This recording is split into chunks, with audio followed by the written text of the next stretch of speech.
Well, you might be. We will have to see. All right, now let's pull this out of here. I am live now. We're waiting for people to roll in. So, let's see. Hey, okay, I did actually have the screen set up. Great.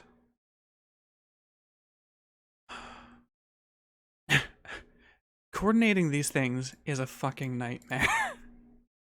Oh, I know. It's not fun. Ooh, you know what? I could do what I always do to test audio, actually. Is I will use my phone to test audio. Okay. Or my phone will just be an asshole. There we go. Hey, okay. We think we have a handful of people tuning in. Hello. Cool. So What's up, everybody? So yeah, the conversation isn't about the Noah Samsen video, though everybody seems to be insisting that it is. You know the video I'm talking about, right? Oh, I do. Yes, I do. Yeah, where he's like, actually, debate bro, bad. um, I know that's not exactly what he was saying, but that's definitely how it came across. I guess so. I didn't take it at that, honestly, but I also am kind of critical of the debate bro space. So, um, yeah.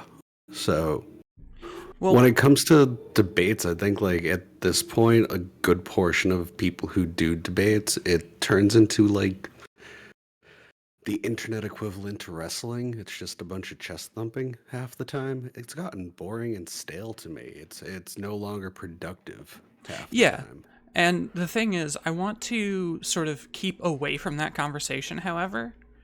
Hmm. Because when we have this conversation, what is it? It's always debate bro bad or debate bro have big problem or something along those lines.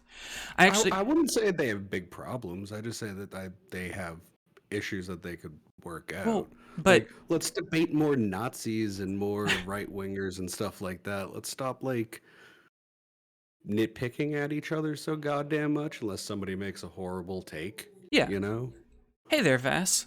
So the thing I want to do instead is to focus on not the question of debate bros, but talking about video essayists themselves, because that never comes into the conversation.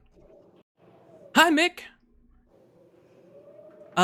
One of the big problems that we run into in these conversations is that nobody wants to engage in talking about video essayists. It's always our debate bro bad. Okay. What's your critique on video essayists? We'll get into that when people filter in. Hey, Yeah. can you hear What us? up? How are y'all doing? Yeah, can you just fine? All right, I hear y'all. And Radhum, I see your mic going off. I don't hear you. I'm not coming Oh, through audibly for you. there we go. Oh, I hear him. I see him. And actually, I am going to go ahead and Radhom, I love the bug on your head. I think that's a bug. Yes, that is an ant. It's a viewer reward thing.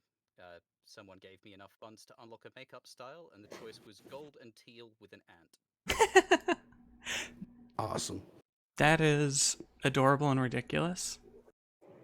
Yeah, I thought it was rather cute. All right. So, if anyone on the viewers end thinks anybody is too quiet, let me know. The audio testing I'm doing, everybody sounds fine, but all right. Testing levels. Is this okay? Testing, testing. 1, 2, 3. Okay, actually, Freddy might be a bit loud. Okay. Let me. I will. Well, if he's fine for everybody else, I can just adjust him on my end.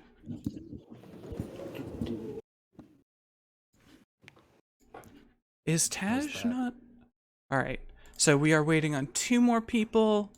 Lovely.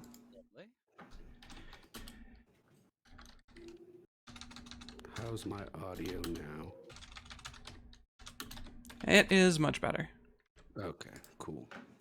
Just adjust Radhum upward. So Taj and Brent Langle are going to supposedly join us. Though, like I said, coordinating these things is a fucking nightmare. Yeah,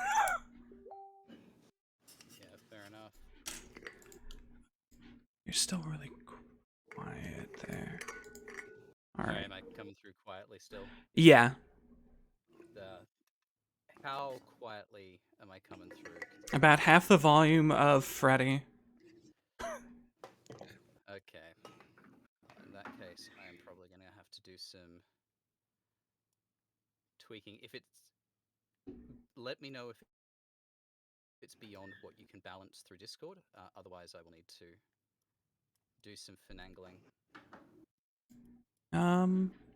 I think I might be able to. I'm just gonna whack that volume all the way up. Okay. Go ahead and say something. Testing, testing. How am I coming through? Coming through okay? All right, Freddy. Or still not loud enough? Testing. All right. Testing. Good enough on my end. So who all is in the panel? We are going to have Radhum, No Justice, Freddy Yeti, Taj Johnson, and Brent Langle is supposed to be showing up here shortly. I have sent the Discord link several times, so hopefully he comes through. I haven't heard from Taj today, so I don't know if he's going to be showing up. So, like I was saying to Freddy, you guys know that this conversation was inspired by the Noah Samsen video, but I don't want the conversation to center around debate bros, because that conversation has been had endlessly. Instead, I want the conversation to focus on video essays and video essayists, because I feel like during the conversation of, our essentially what is pitting debate bros against video essayists, we never have a conversation about half of those people. We go debate bro bad repeatedly, and whenever you're talking to somebody who does debates, it's always, I love video essays. Why don't those people ever engage in a conversation? So instead, that's sort of my central criticism is, why don't they engage? Because when you create knowledge, if it's created solely within a bubble, you're not getting good information, you're not getting knowledge, you're just jacking off practically. The frustration I have is that they keep saying, "Oh well, I don't like debates. Debates don't get you anywhere." But they'll engage in like conversations on Twitter, like back and forth conversations on Twitter or on Discord or whatever. And I'm just like, well, that's just turn-based debate. It's just because it just makes it easier for them to disengage if they feel like they're not putting their point across in a way in which You've they got feel like more they're going to time win in come that up with case. evidence. It's so much easier to be able to respond to people's points when you're having a back and forth, actually through voice chat essentially, than somebody on Twitter who can pick apart specific points rather than respond to a whole argument. They don't have to. It's difficult to get in the way of someone if they're gish galloping if it's over Twitter, and I get. Like there was a Cops Hate Mo video that they did where they talked about the fact that, or the thread that they had where they talked about the idea that some people, because of say some level of being neurodivergent, would say that the stresses involved in a one-on-one debate over voice chat is something they don't want to get engaged with, and I can understand that, but that doesn't negate the idea that the people who are disparaging debate as a format are being kind of hypocritical in the fact that they'll engage with it elsewhere. But that was my thought about the idea of these people not engaging when they do want to engage, but only in a way that's favourable for them, right? Yeah, and I mean, you guys might have seen, if you got, I think all of you are in the LeftTube group that I was advertising in, and I was straightforward, like, if any video essayists want to come into this, if you want to do it one-on-one with any of us, because I know that like Radhum is much more personable than I am, and I would have been willing to like pay Radhum to have the conversation instead of me, because I know I'm a fairly I would be aggressive willing, individual. just willing to have that chat. Sounds like fun conversations and good content. But thank you for the consideration. Yeah, because like I know I'm an unreasonable person, and I put that across a lot. I'm a very aggressive individual. I do yell at people. I bullied one person out of this conversation because they wouldn't stop talking about debate bros as opposed to video essayists. Which Yeah. I'm just like, that's not the topic. That's not the topic. Okay, now you're being a fucking idiot. Stop it. Now, of course, we are going to talk about it a bit in the context, because there's this duality that we're approaching that has been set up, and I don't know if it's a true duality. Now, cards on the proverbial table. I'm not a debate bro per se. I'd like to get into the debate sphere, but basically the only things I've done have been these chill panel discussions with folks like yourselves. Um, but I consume a lot of debate content. I also consume a lot of video essayists, and I do think there is some very valid criticism to approach when it comes to video essays and video essayists, especially with the way it grants people an air of legitimacy. Um, so, quite rightly, like all of the best video essays and best video essayists, they take a lot of research. A lot of work goes into the scripting, even if you don't have, all of the fancy lighting and sets and props and costuming and performance skills that some people have. Still, a solid, just from the ground up video essay takes a lot of work, and that level of presumed research means that people put a lot of faith in them that they may not put into people who are doing off the cuff coverage, because there's this assumed, oh, this person's looked into it. And to an extent, and for a while, I think that was true. But from what I've seen, the video essay sphere is changing a fair bit. There's Mhm. a lot of video essayists who are pumping out more and more content because that's what YouTube's algorithms are looking for. And you look at some video essayists who are like exploding at the moment, such as, well, I don't know if exploding is the right term, but he's definitely growing fast.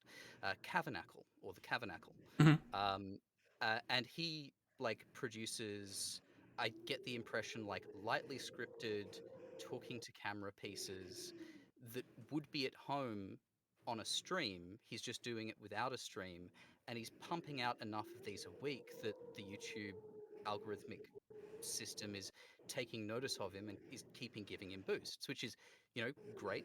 I'm glad that it's going well. He tends to have pretty good takes, but just by virtue of pumping things out that quickly, he can't engage in that deep level of analysis that people have come to associate with video essayists. And even ones who do perform that really deep analysis, or take longer to put out their videos, that doesn't mean they're always right, or that they're always going to have good takes. And So, there are a fair few video essayists out there who I think they just get shelter. They like they get cover for being in the category, mhm. but their general mediocrity doesn't get covered. Yeah, and I think the Cavernacle in particular, like he sits. I think if we were to say that there was like an exact line of video essayist to debate bro, and there's like a fence in the exact center, you would be on one side because you do commentary. You'd be on the more debate bro side, where Cavernacle would sit literally like on the other side of the fence from you, where it was Yeah, we're commentary. both like near the middle of the fence. We can poke each other through it, but we're technically on one side or the other. Yeah, To be fair, Tabernacle does do live streams as well. They do the occasional live stream, but Oh, that fantastic. is, Uh, yeah. th- and that's another thing that I've noticed there, No Justice, is like a lot of traditional video essayists are moving into live stream formats.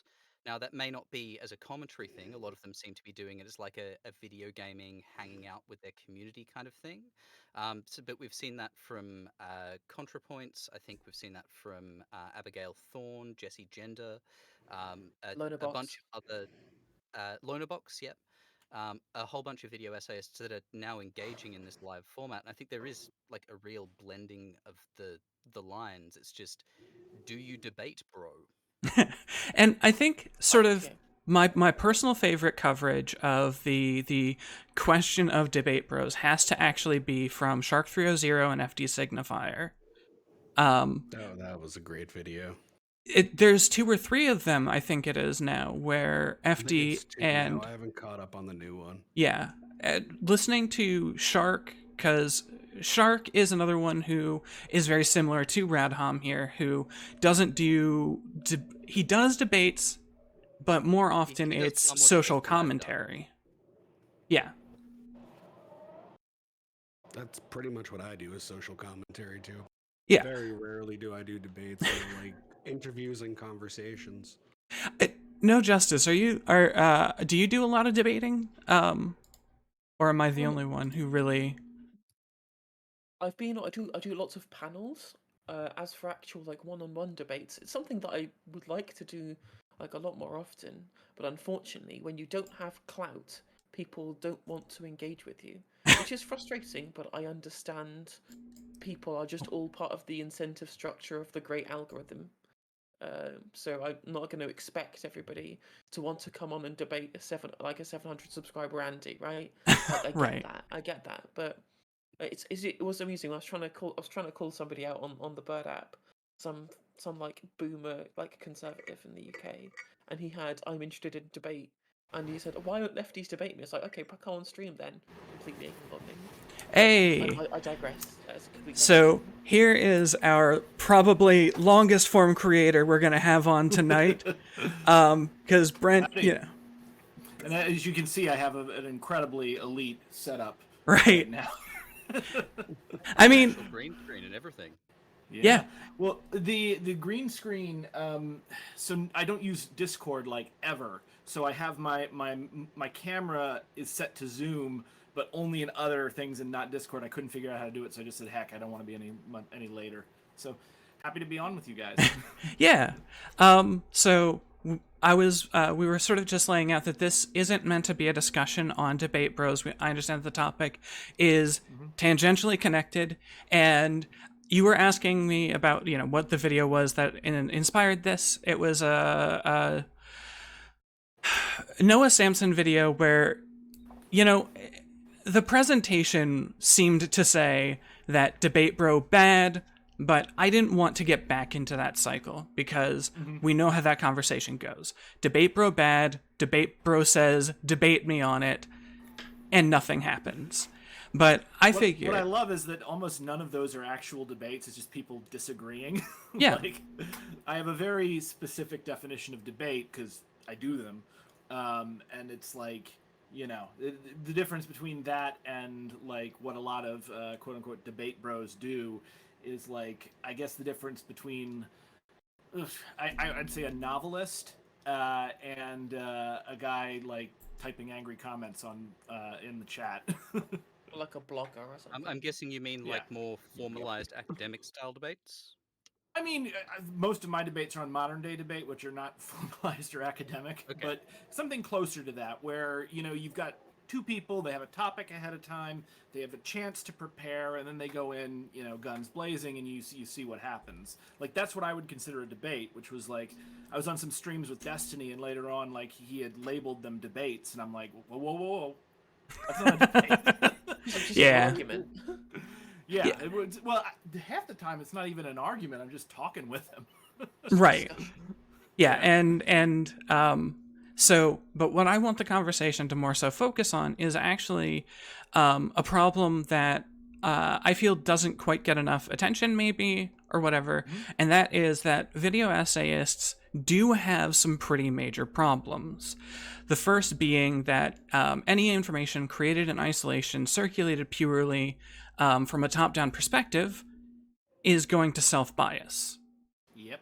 And then the other one I hadn't mentioned yet is the video essayist fandom. Because I think that's the biggest problem we run into.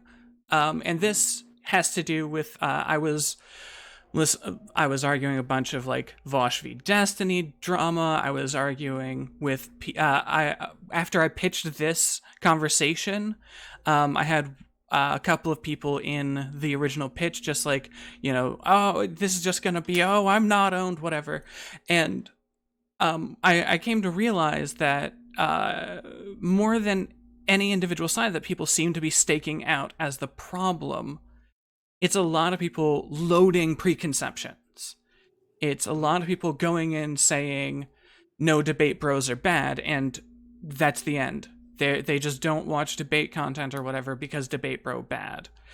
Or Yeah, there's a lot of this is like a tendency you see like even in like the music scene and stuff. Certain people don't like because debate bro is essentially like a sub medium. Like both debates, like debates in general, but especially YouTube debates, and like video essays, the performance art. But like that is primarily what they are. They can be informational, but there's a very specific reason why people are going to these channels to watch an entertaining presentation as opposed to looking up the information on their own. So like, it's really like two different mediums, two different artistic mediums fighting with each other, and then you add in like the problem with fandoms, which is the worst thing in the world to happen, particularly when it comes to political content. So because that makes people less critical. You tend to be more forgiving of people that you like and more demonizing towards people that you don't like. So I'm with you 150% parasocial there. Pokemon Daddy can beat your parasocial Pokemon Daddy. And that's pretty much what it is. Yeah.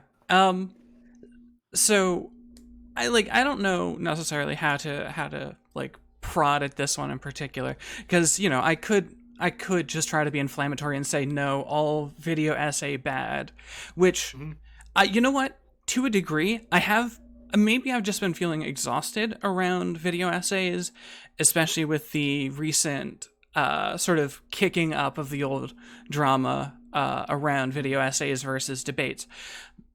But like like I said, I could just go out with that, but I don't think that's particularly useful. It is a thing I have been feeling recently, that like the video essays that we've been getting have been not as great in whatever manner, whether it's aesthetically, informationally, whatever. Philosophy Tube is probably, since like Data, I've just bounced off of Philosophy Tube entirely. Same. The thing is, I think the issue is that from an informational standpoint, in recent times, they've been making a lot of assumptions in the way which have been scripted and the information they're using. They've made a lot of assumptions that they previously would not have done. That they previously would have been able to use at least some level of information that they've presented to be able to back up that assumption to start with, rather than just taking it as read. And what that's done is that's alienated a bunch of people who don't agree with that point to begin with. So, for example, you have a look at the Noah Samsen thing, where it was assumed right at the start that the things that Zanderthal and Vouchers were saying made them racists because it's a racist thing to say, rather than providing some kind of level of base understanding and some kind of first principles derivation that could take you to that point. Which, for example, if you're someone who disagrees with the idea that Zanderthal and Vouchers are racist, or if you're a fan of those from those communities, even if you are somebody who is open to critique, you are then not going to engage with that piece of content or with that critique of those particular creators, because it's not been shown specifically from first principles why you believe such a thing, because you're just taking it as read. The reason why I think that is because it's not, at this point, it's not about primarily as a way of elucidating truth about a matter and trying to come to some kind of agreement moving forward. It's largely become this debate, this video essayist sphere has largely become a selling point of which is leftism is good and you should feel good for being a leftist. And that's the thing that they're selling as their content. It's not about creating some kind of dialogue or about Do you think that moving towards a further truth. It's about essentially some kind of self-aggrandizement of leftism as an in-group rather than as a political movement.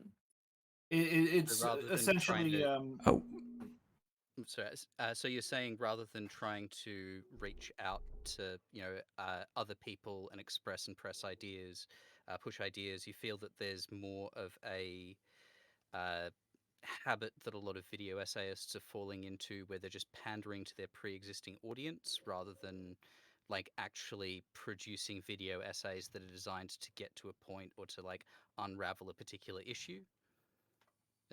Am I 100%. correct That's with that? exactly what I was saying. Okay, Yeah, cool. and I think that ContraPoints is. I mean, I always would say that she is the greatest video essayist.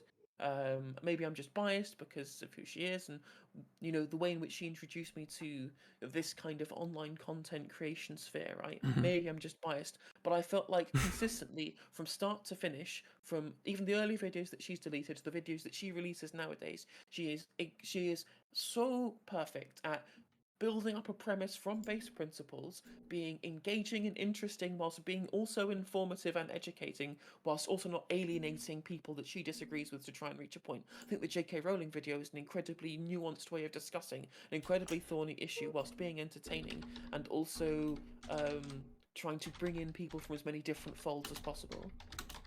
Yeah, And I would agree unfortunately, with we you see that 150%.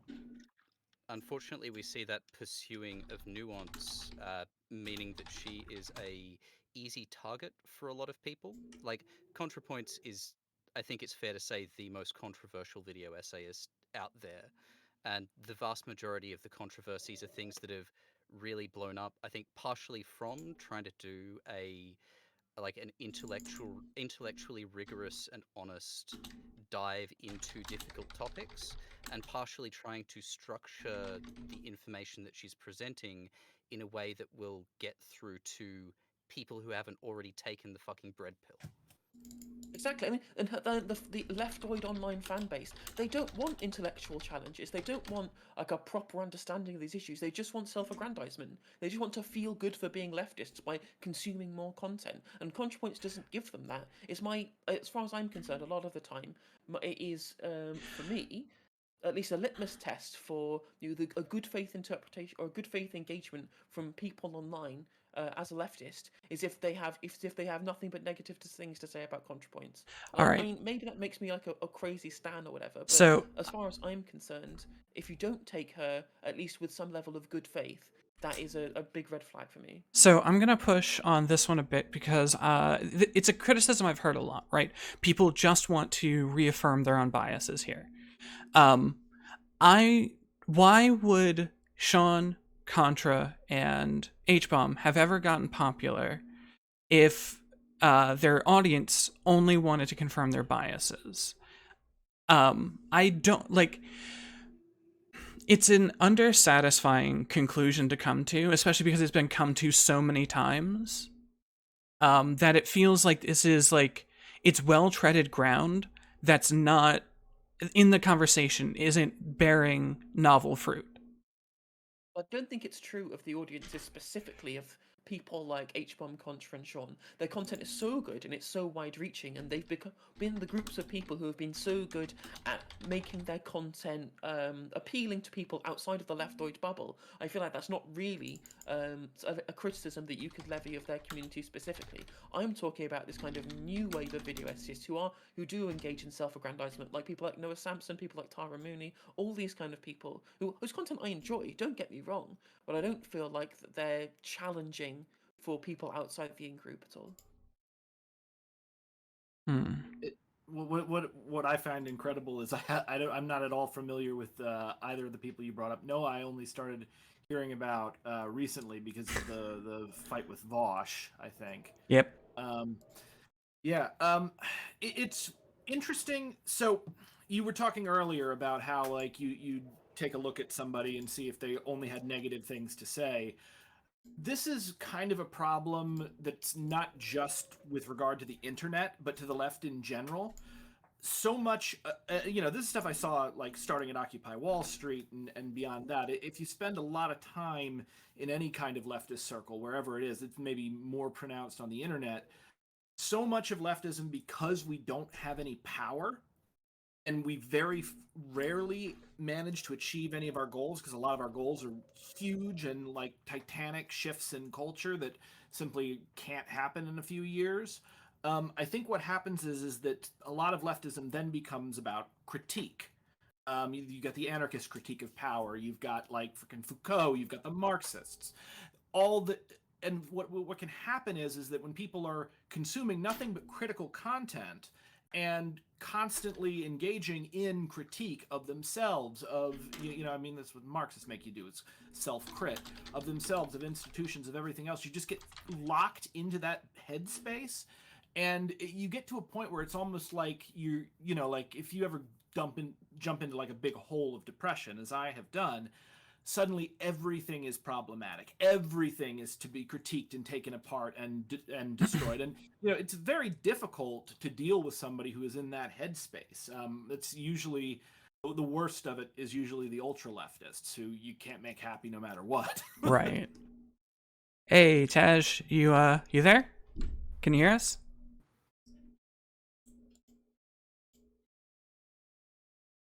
If you are speaking, I cannot currently hear you. Don't think he is. All right. If he is, he's an amazing. Yo, what is up? Hey, there we go. Hey, I am so sorry for getting here late. I just got off of work. You're all good. Figure. All right, so I'm just gonna run it down once again because you're just joining in.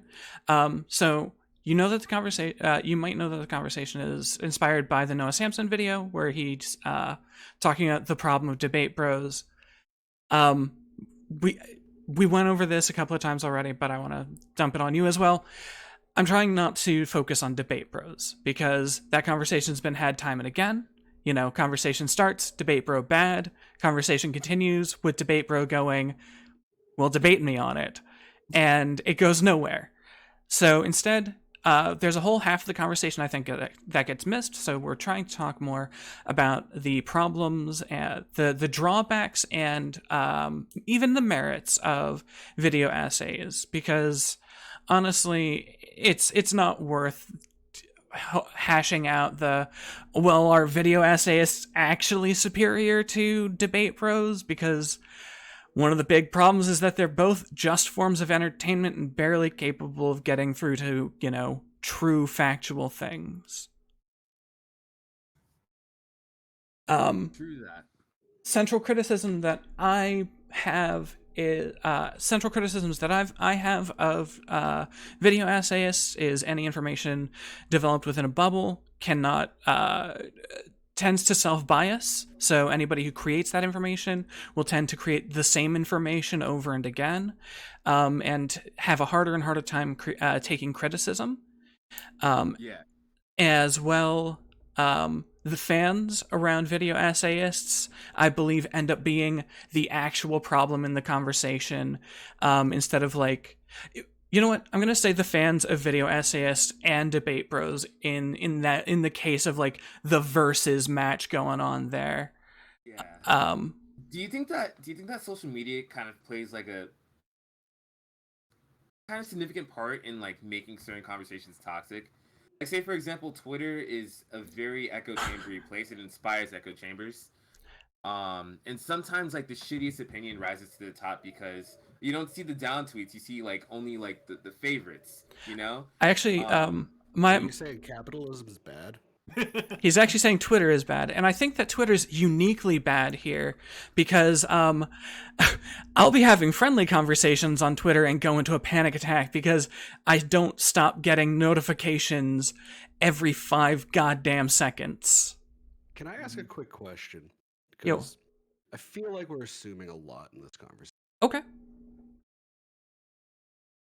What do we consider a video essay? Because we've brought up Noah Samsen, and I've watched a few of his videos before all of this drama.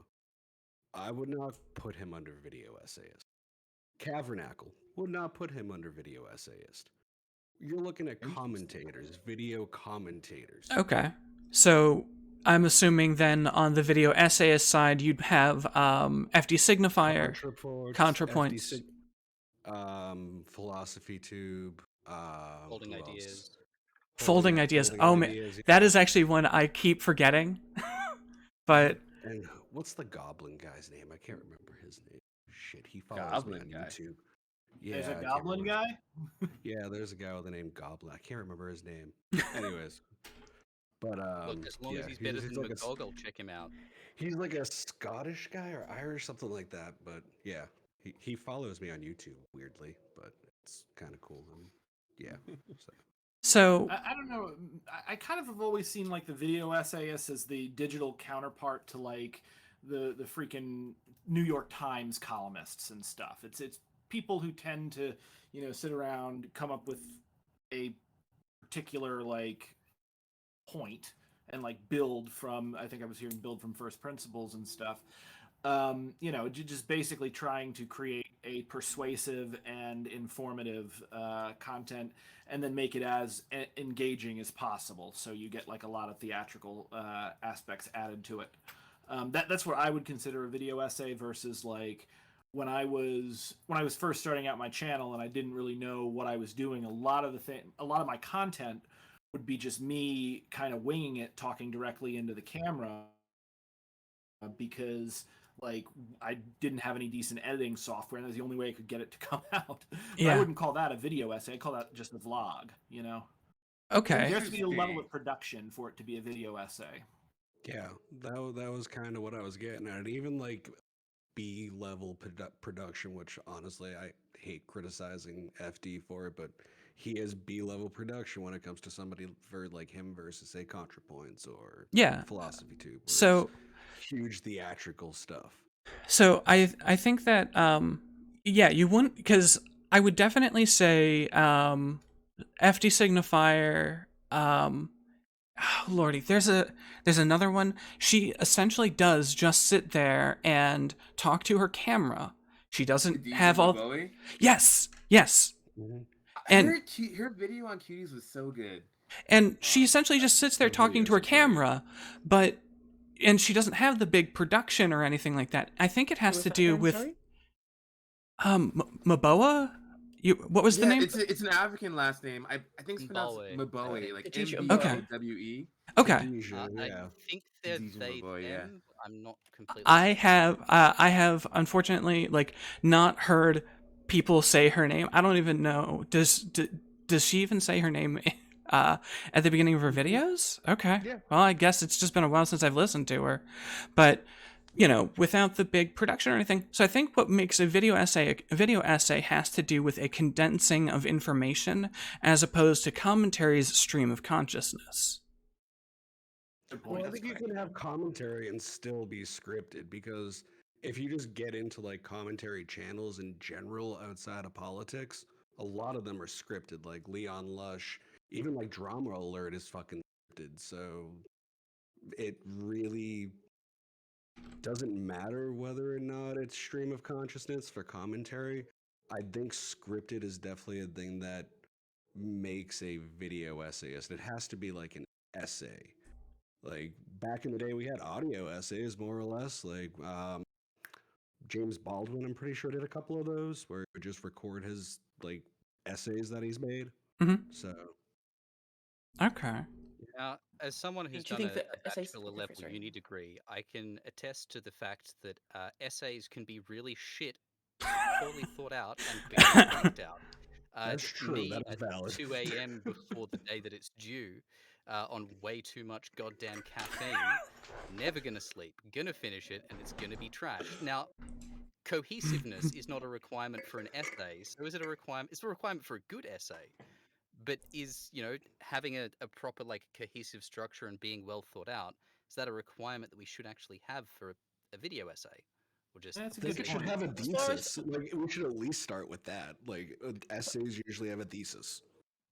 But to be fair, as far as our discussion's concerned, and the issues that we have with the kind of content that we're critiquing, is this distinction completely arbitrary? Because it still comes from the same point of trying to back up some kind of premise with a video that you're creating from a script, right? Whether or not that's commentary or a video essay, we can still critique the level of self-bias, the communities that these people inhabit, and the way they create their content, which is different from how a debater or a live streamer would create And their content. This is the I just distinction that feel we're like talking we're about here, right? watering down video essayists if we So, do that. Like we could but critique video essayists, but well, do you so want to lump in commentary people or people who come off more as a commentary channel? So that is, We I could critique think. those all day too. We could go on that tangent too. So I think I part of me is saying it's fair to do both because it would seem, from my perspective, that in the conversation in these leftist groups, when that conversation happens, that either video commentators aren't brought up or they are lumped in with video essayists.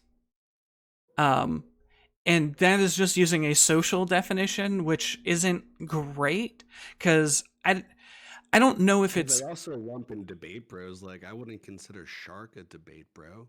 Like, he does more. Really? You know, I wouldn't. So- I haven't- so we were he actually does, but he's not Hmm. like the traditional So- like debate bro. He's So- part Hassan, part Vosh, in my opinion. so we were Yeah, actually that would talking be about the this. way I to put think no, because Freddie was the He first had person in some here. skill. We Yeah, he we were has the talking skill about of a debate bro, but I wouldn't consider him a traditional debate bro in like that. Debate bro sphere. gets used very broadly to say anyone who engages in debates. Yeah, Um, and then debate's kind of a wishy-washy term on top of itself. Too. Yeah. Conversation were can be talking about. considered a debate. so So we can get wishy-washy, I guess, with video essayists. so This is kind of interesting. But hang on, I'm sorry. You've been wanting to say something. Yeah. So nobody's. You go.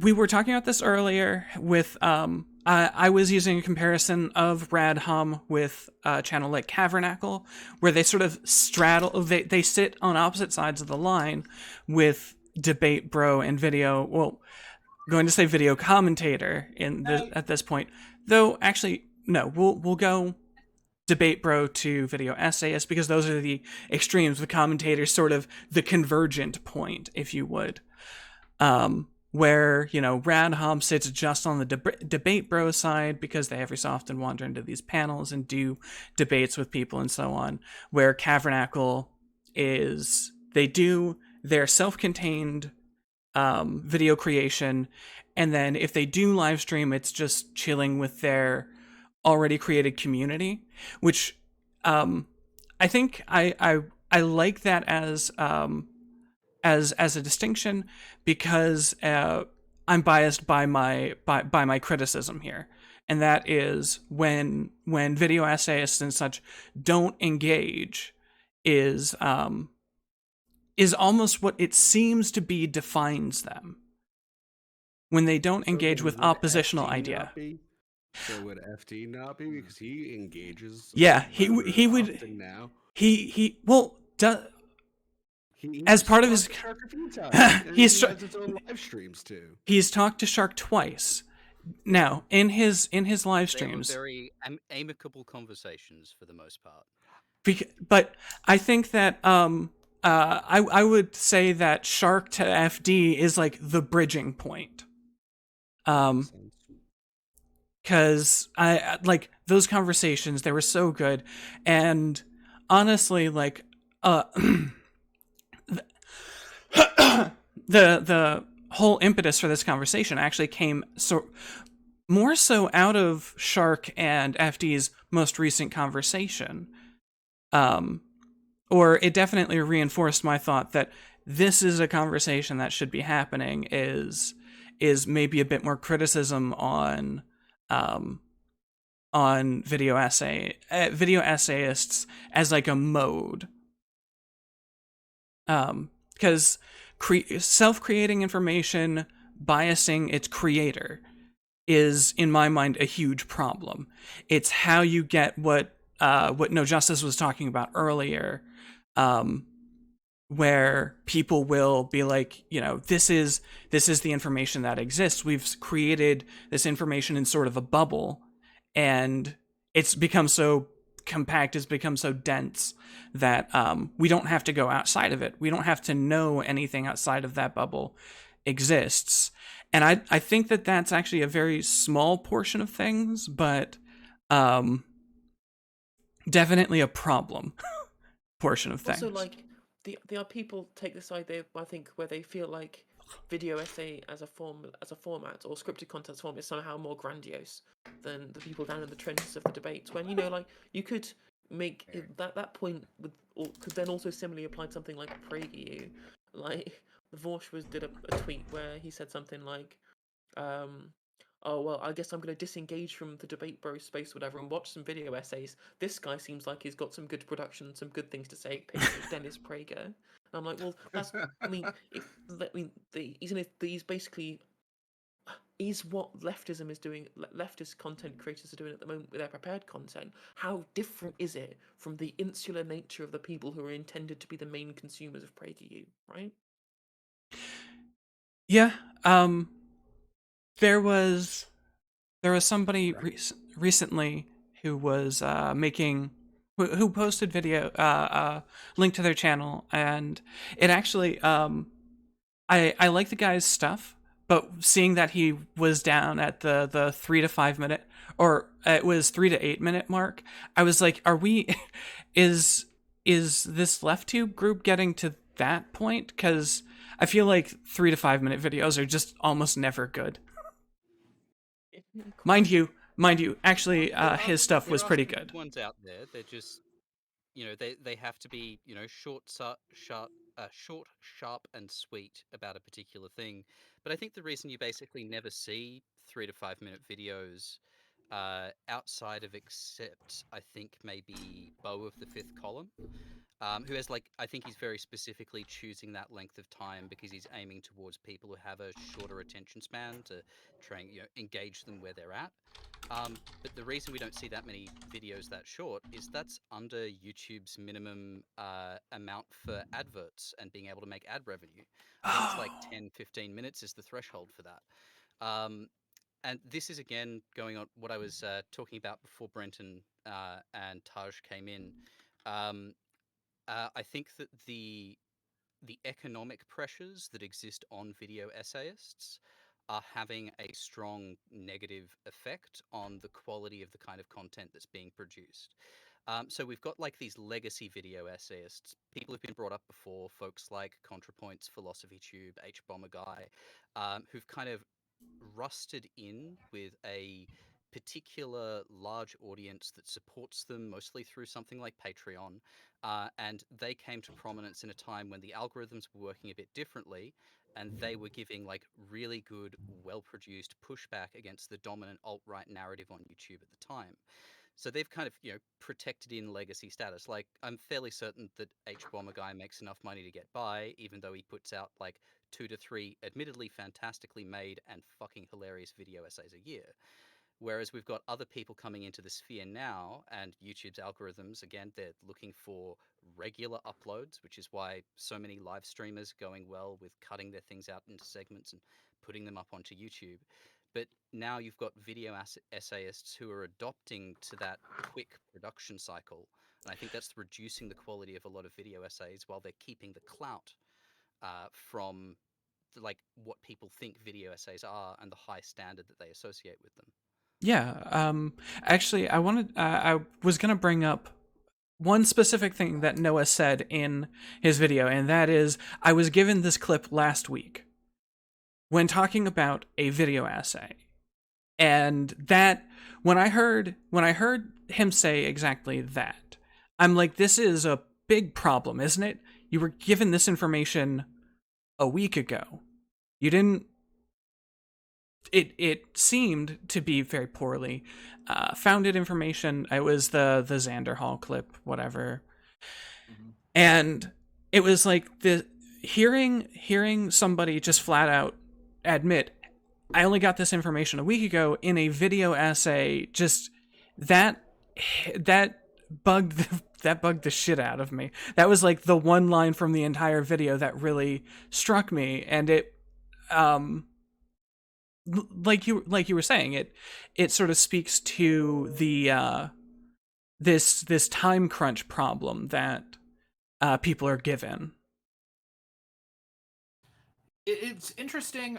I had an issue with well, I wasn't going to say his name, but since we brought him up, Zanderthal. Yeah.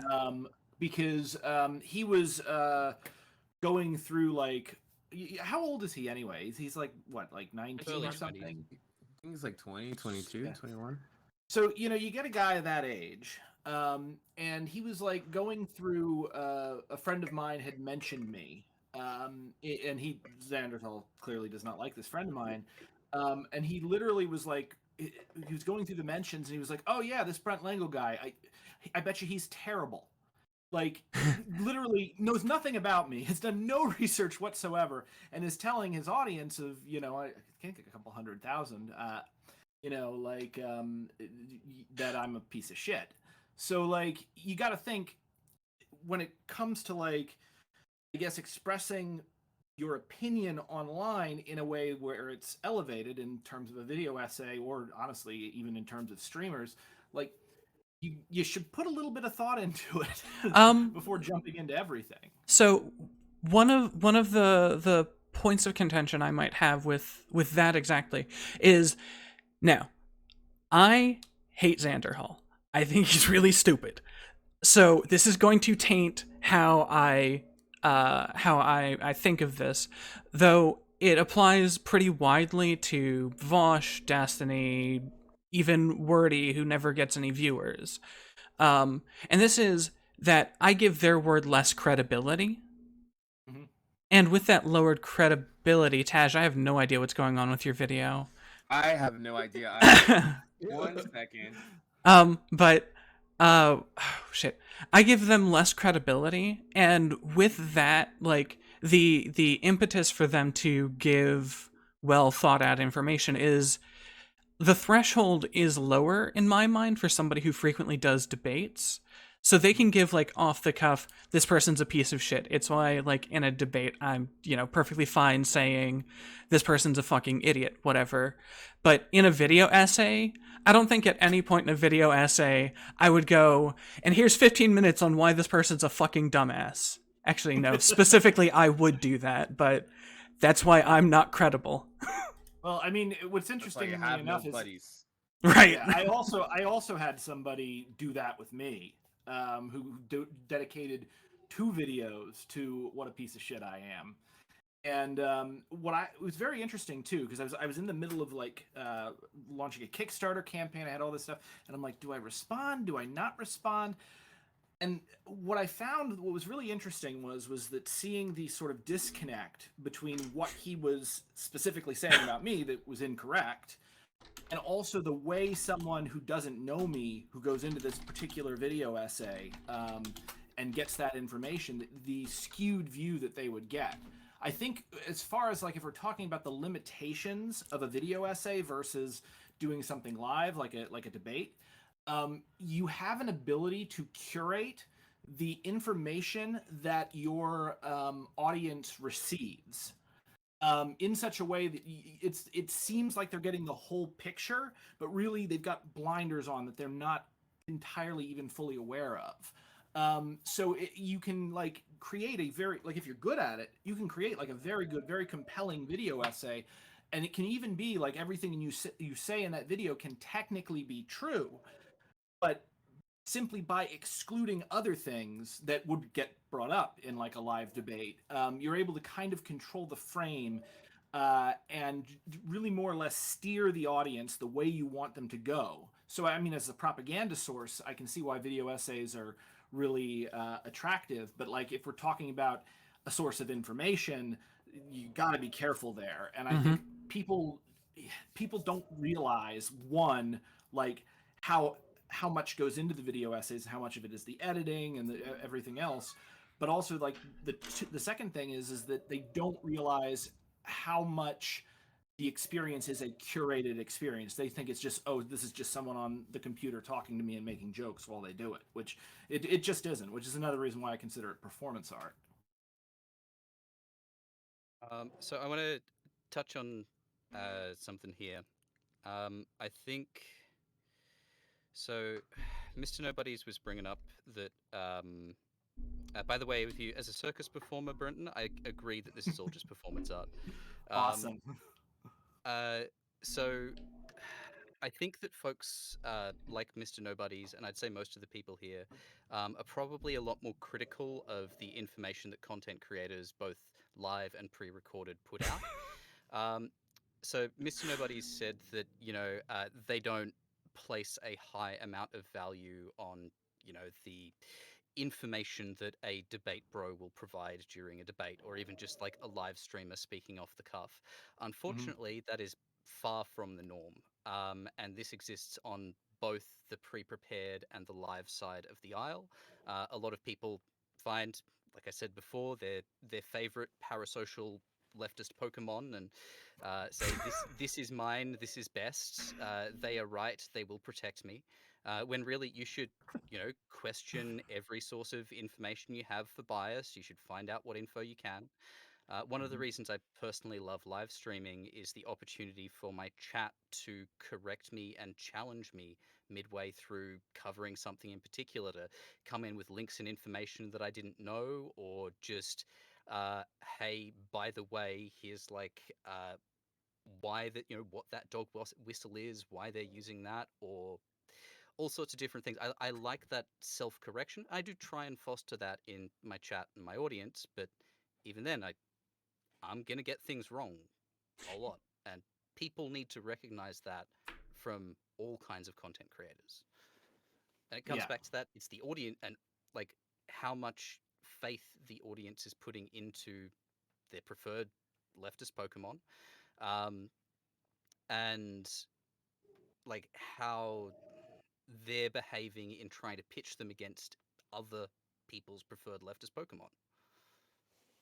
Particularly when the fact is the left is like it's not just online, like the entire history of the left is a circular firing squad. 100%.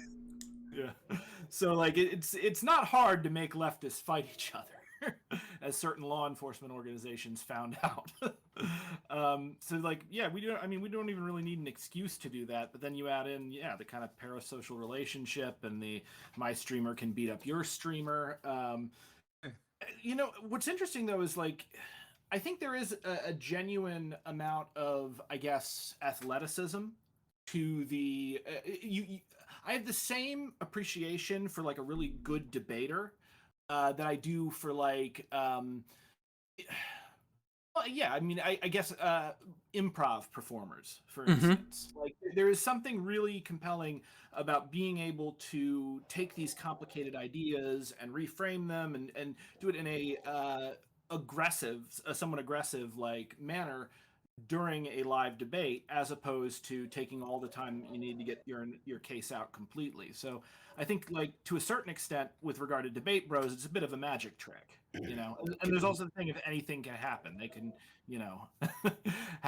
they can suddenly, I don't know, get choked or say something really stupid. It's in much the same way as, like, I don't know, like a baseball player can get hit by the ball sometimes. If I could add to what you were saying, debate bros and like streamers and stuff are definitely Oh, you cut out. Can you hear me now? Yep, I hear you.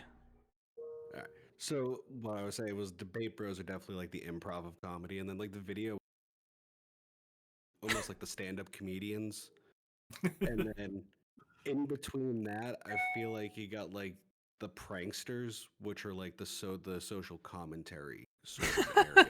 And I feel like what we're all doing lately, and even like the video essayists and the debate bros do this, we're all starting to mix, and we're all starting to get kind of annoyed with it. It seems like for some reason. Yeah. And so I understand Sorry, critiquing. you're cutting in and out there, Freddie. I just want to make sure that I properly understood your point. So you're saying that the lines are starting to blur more and more between kind of video essay and live content and debate scenes, and Yeah, that might be causing I some think friction. that blurring is starting to cause a tad bit of friction too, because we're starting to lump people into video essayists that don't really debate bros into people who are just live commentary channels that are not actually debate bros and stuff like that. And I feel like because of that, we're starting to see all these sort of criticisms that are going, then taking these criticisms and moving, we're just kind of getting a little miffed by it for some strange reason. You get the fandom backing those people up who are getting miffed by it, and it just turns into a cycle of nonsense. Yeah. At this point, I think the debate bros just need to debate the people who are like causing issues. Let's stop infighting. Video essayists can. Let's continue the diversity of tactics. So Like the whole criticizing each other, we should take that as like a, hey, you might be missing something. So a big part of why I wanted to get a video essayist or someone who is more strongly on that side into this conversation is because Noah's video isn't the first time I heard the term diversity of tactics used derisively. Wait, someone's using diversity of tactic. Oh, this is fascinating. Okay, Yes. diversity of tactics, the way I understand it, within a leftist, I first heard it at Occupy Wall Street, and diversity of tactics essentially meant, yes, we will also do illegal shit. Like, So in the case of Well, the way I meant it, if you want to just know what I was saying, there was like the between like doing the you meant it literally, right? the major performances versus like people who are doing just like live streams and people Well, debating, like all those yeah. different sorts of things, and So it's got to go but farther than that too, because you got to do in. But you guys are in Stuff like these that. online left spaces. You must have seen, at least recently, people starting to be like. Mostly, it comes up during the debate bad conversation, where the term diversity of tactics is somewhat derided by the left because it's used most often by debate bros to reinforce that debate good, actually. And this is one of those things where what I was talking about before, knowledge created in a bubble reinforces itself. So people saying that debate bro bad, diversity of tactics is a conversation had when debate bros are arguing debate bro not bad, therefore diversity of tactics bad. Yeah. By This- association, yeah, I get that. This is just so weird. It's like so like at Occupy Wall Street, we had the direct action campaign or caucus or whatever, spokes council.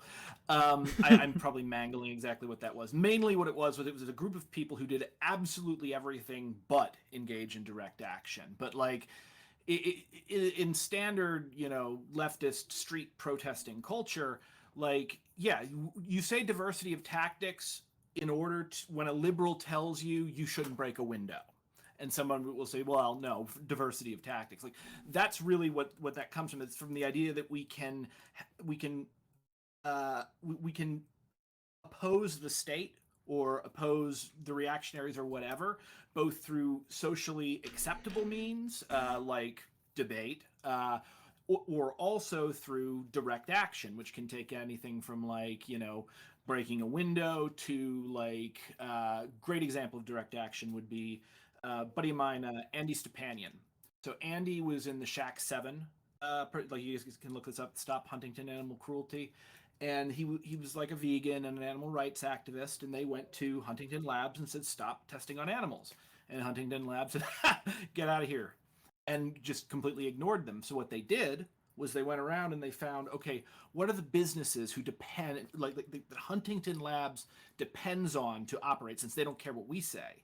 And then they just proceeded to keep telling those businesses to stop doing business with Huntington Labs. And it became so huge that, like, Huntington Labs stock tanked to almost nothing because the stockbroker, because this was a time when you needed a stockbroker, like, who was handling their accounts, couldn't get any other calls in because so many people were calling in to tell him to drop Huntington Labs that he eventually did it. And, Andy actually wound up going to jail for that with like the other Shack 7 protesters. So like, that's where the term diversity of tactics comes from and what it means. And right. It seems to me that but it's getting, and now it's like, I should be able to diversity of tactics so I can go online and call somebody a shit fucker. So okay, so in this context, when we're talking about diversity of tactics, we are actually talking about the video essayist, the video commentary, and the debate bro. We're talking in the purely leftist online context, whatever, and yeah, the derision towards it seems to mainly come from people saying come at the idea that no, debate isn't actually that good because we are giving platform to these bad ideas which are being debated. Therefore, the diversity of tactics or the specific tactics that you are using are bad. It's It goes ironic. back. I mean, sorry. I was going to say, yeah. I think it, for me again comes back to this point I was saying beforehand about how a bunch of people on the online left treat leftism as an internal like online club that they're a part of that they try and exclude people from, and something like debate, which engages with people outside of that, is seen as breaking away from the in group, the internal the kind of, I hate to use the term because it's so overhyped a lot of people, but the internal virtue signaling that goes on elsewhere, because people just want to win internet points by being correct within their online friendship group, rather than what we actually should be doing, which is engaging in political advocacy. Not that I'm saying debate is political advocacy per se, but I think it is closer in the way in which that if you're going to want to get people from outside of your political movement engaged in your political movement, you're going to have to find ways of them actually getting eyeballs on your content in the first place. And the vast majority of people outside of the leftist bubble aren't going to click on some video essay about some like anachronistic aspect of leftist history, but what they are going to click on is say, oh, I really like such and such centrist liberal right-wing content creator. They've got a debate with some soy leftists. I bet they're going to destroy them, and of course they don't, because our arguments are better. And that's the way in which we reach people, because at the end of the day, like for example, there are plenty of positions that I fundamentally agree with from an intellectual level that I would never like outwardly say on my stream specifically, because I realise that these are things that's going to put people off engaging with my content from people outside of that leftist bubble. Like even if I genuinely heartfelt believe that it's something that is intellectually correct, I would only say that within the purview of trying to elucidate further on an aspect of theory rather than using it as a recruitment tool, right? Gotta play within the Overton window. I've Exactly, you have to, yeah. And that's why I've got a little bit of half of my Overton content is window. just Oh, that's why half of my content is talk about why landlords are bad, because even liberals in my the millennial age group understand they have an innate hatred of landlords as a class, but they don't have a way of putting that into a reason why. And obviously, with the housing crisis being what it is, I'm just like, well, I've got a solution for you, and it's why landlord's bad. But then you have to, once you've got them on board with something that they dislike, you've then got to give them the reasons why that it's a bad concept to begin with, and that's why I think that going along the axes in which that you can engage people from outside of that bubble is an important one, and I think that debates do that in an effective manner. This is so. What's so really I'm interesting going to here. push back oh, a little bit on the preaching to the choir point. Now, I do agree that a lot of video essays and video essayists do kind of target their content specifically at people who are already on board with most of their ideas. They just want to drill down into the nitty gritty.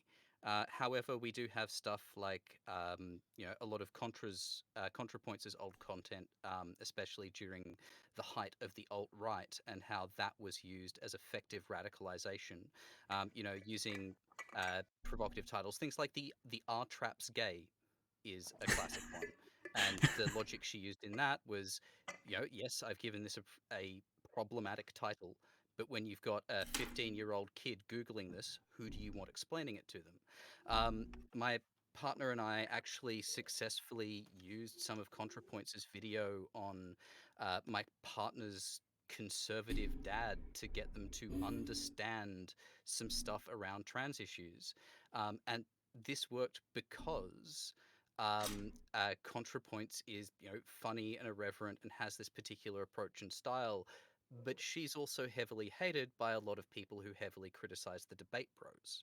Mhm. So like I'm sure that there is some kind of, just like not liking of live debate, but there's also, I think, amongst some people, the idea that the left needs to be kept pure, and we can't move new people into the left because those people have, problematic and difficult histories, and oh no, Tainted. someone's going to be They're made tainted feel by not being uncomfortable morally by their lucky.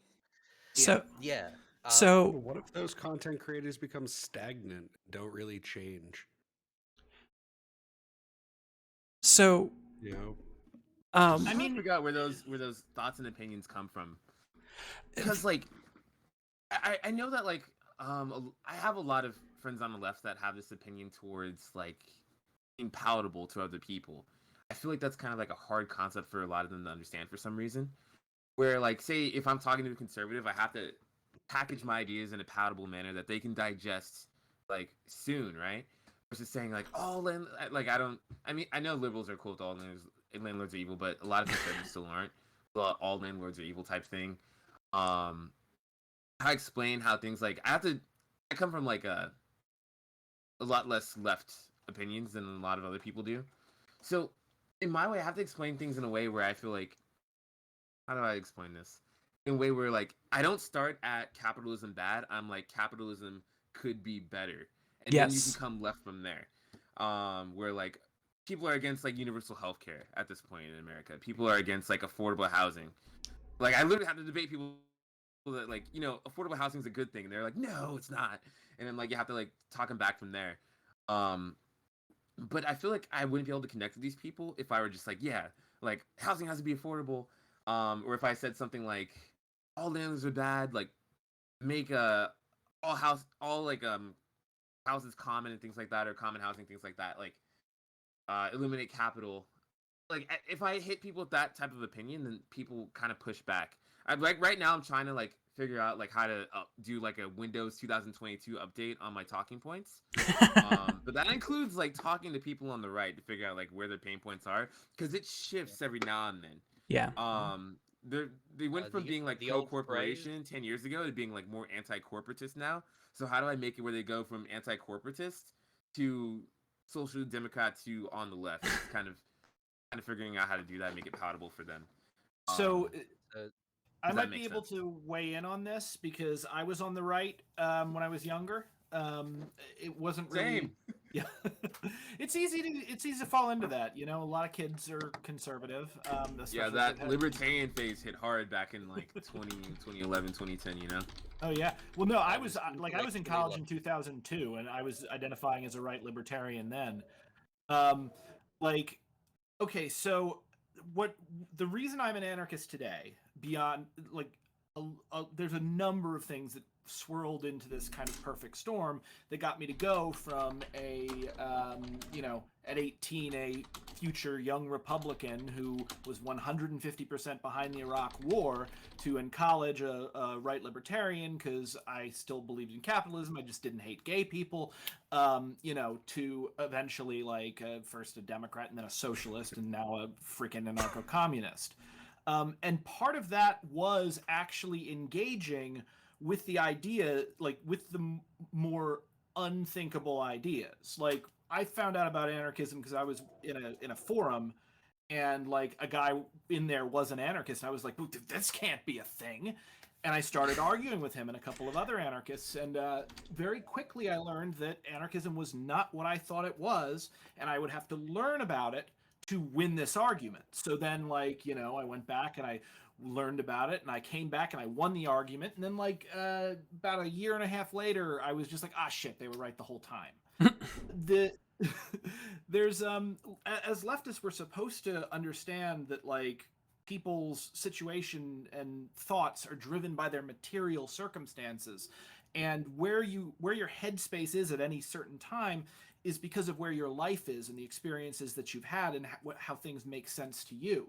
So like it's entirely possible to run into arguments and propaganda that would hit you at just the right time to change how you think, as opposed to you could get those exact same arguments and ideas at a different time and it would just be rejected out of hand.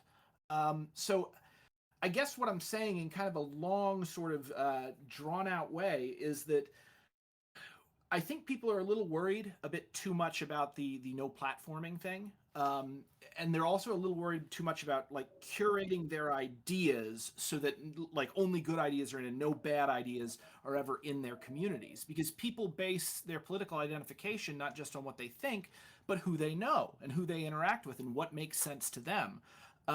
So I've people have talked a lot about the marketplace of ideas. I don't think ideas are a marketplace. I think it is an ecosystem, and certain ideas fill certain ecological niches. So I guess what I can say about this is that like one, we shouldn't be afraid to engage bad ideas and to tell people why they're bad. And two, really like the no platforming thing. The problem wasn't that people were having conversations with like people on the right or even the far right. The problem was the New York Times was writing fawning editorials about the dapper Nazi, frickin' Richard Spencer.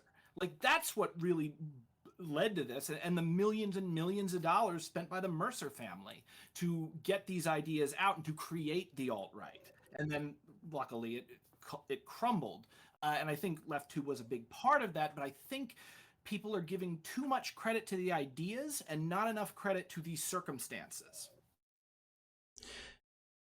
You know, I'm sure very few people here have actually seen me debate anyone. I almost exclusively use libertarian talking points when talking about anything. I'm almost expressly like, actually, capitalism, pretty based, pretty good. It's a great thing. Everybody should be able to participate in capitalism. And it's that last part there that is it's that is the closest I get to leftism. You know, I have to constantly remind people. Yeah, everybody should be able to participate in capitalism. That's the leftist meme that gets thrown in with the libertarianism,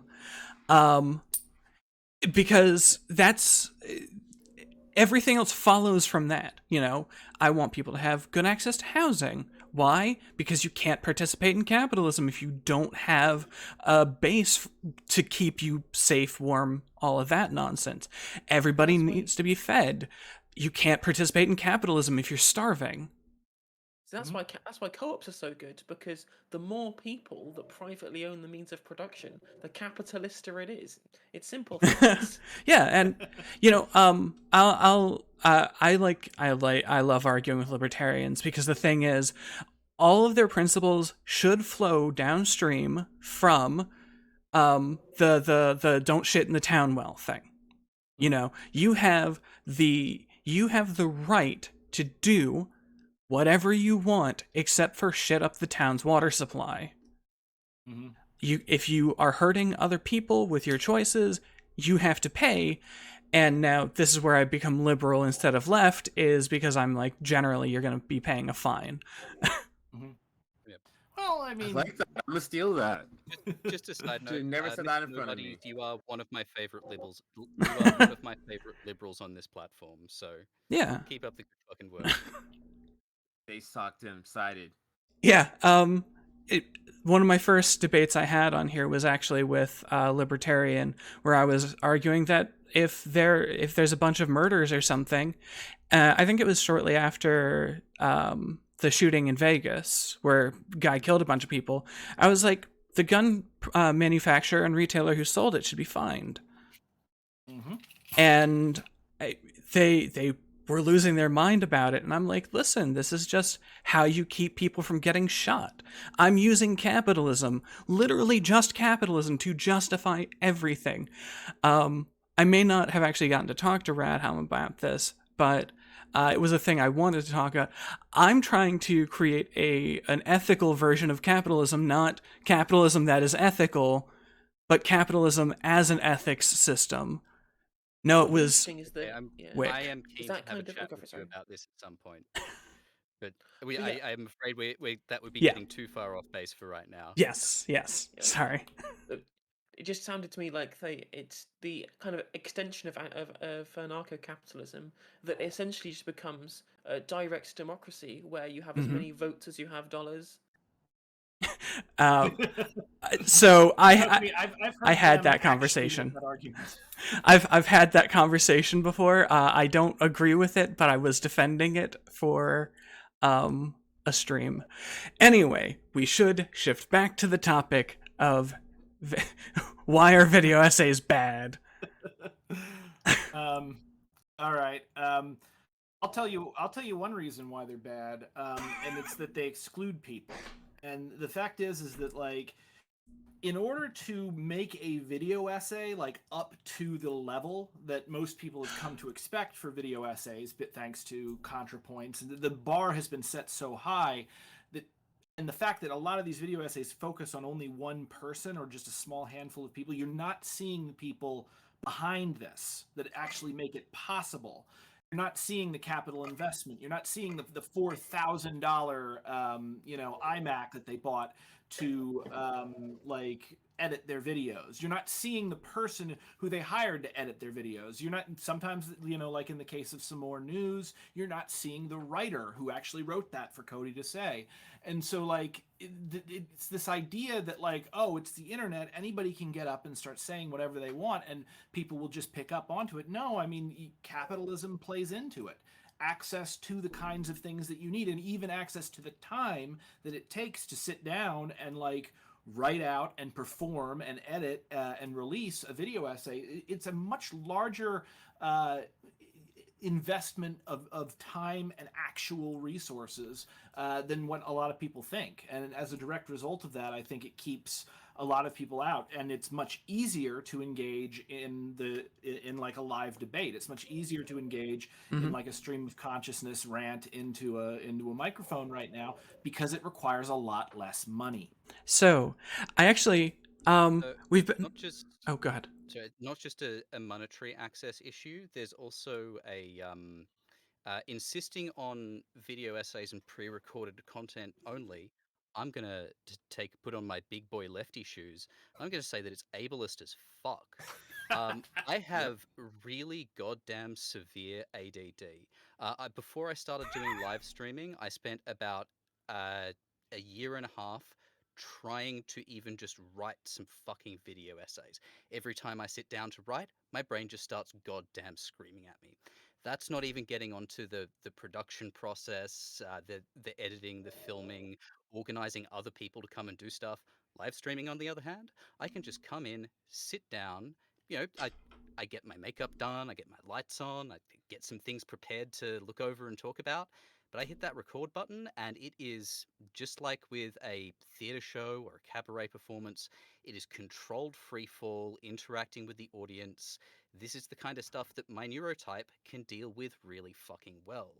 So this is, again, going back to our more modern or current understanding of diversity of tactics as it fits within, as the modern online left is using it.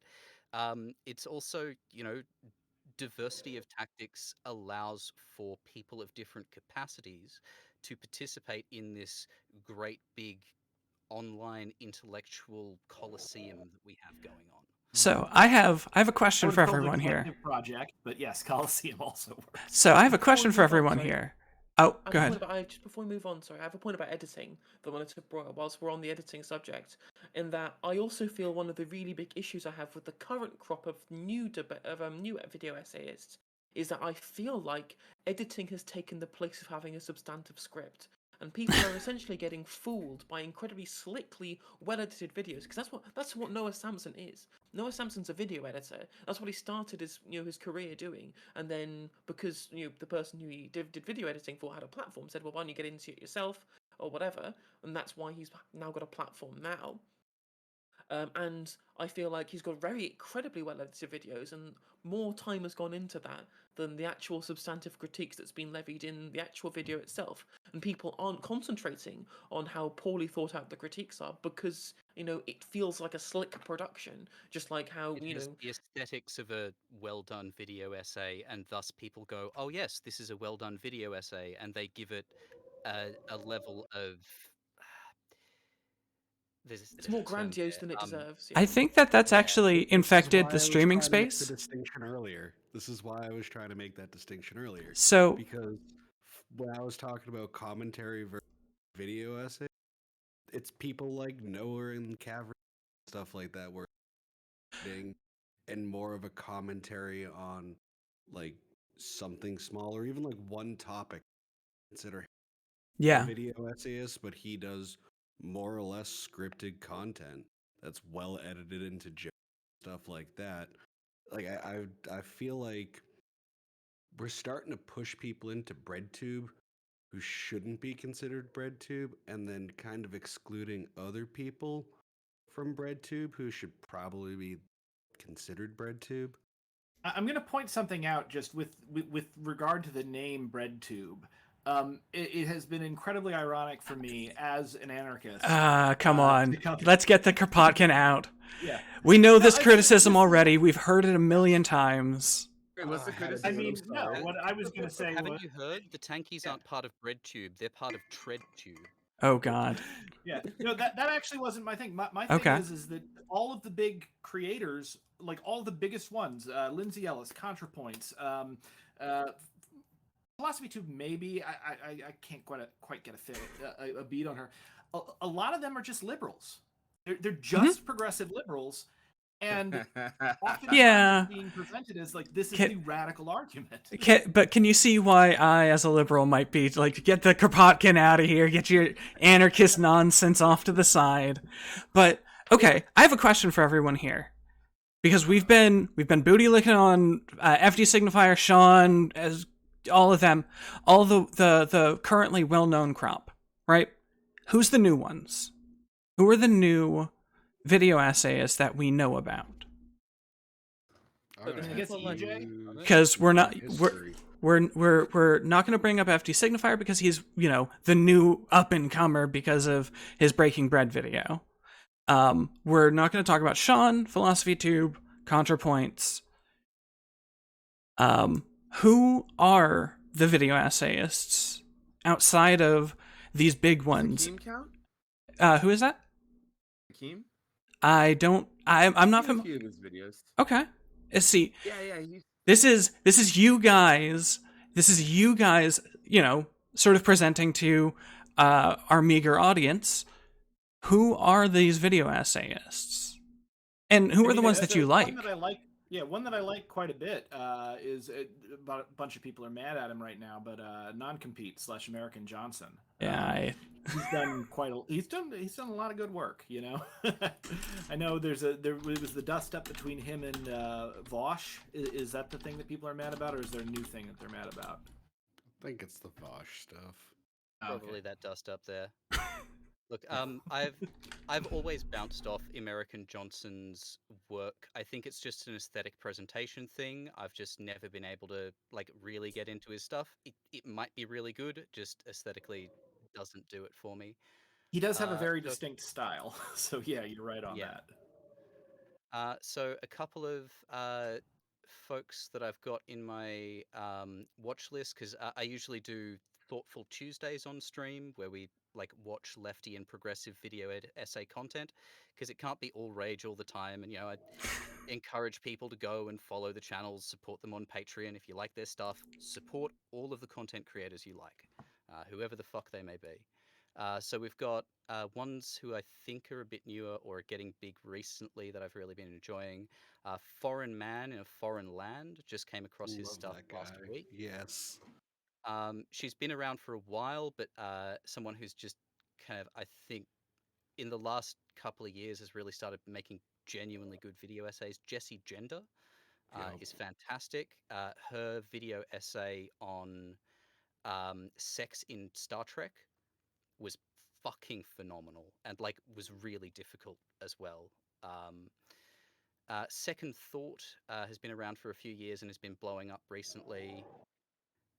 T1J has been around for fucking ever. There's Khadija Mbawe, who was brought up recently in the chat. Free Huey, or the Storyteller. Yep. He's really stealing enjoyed all his the ones I would say. So the newer ones that I was thinking of were people like Noah Samsen, Tara Mooney, Alice Capel, Jordan Teresa, Nick is Not Green, Ethan's Online, Eddie Burback, all these kind of people who are just kind of like lefty adjacent, who seem to like want to copy the aesthetic without any of the intellectual rigor. Yeah. I feel like they're not doing that though. I feel like they're trying to do more like the Okay, so Freddie, it sounds Radhum. like Yeah, you're I the feel one like with the distinction here. What do you see as being?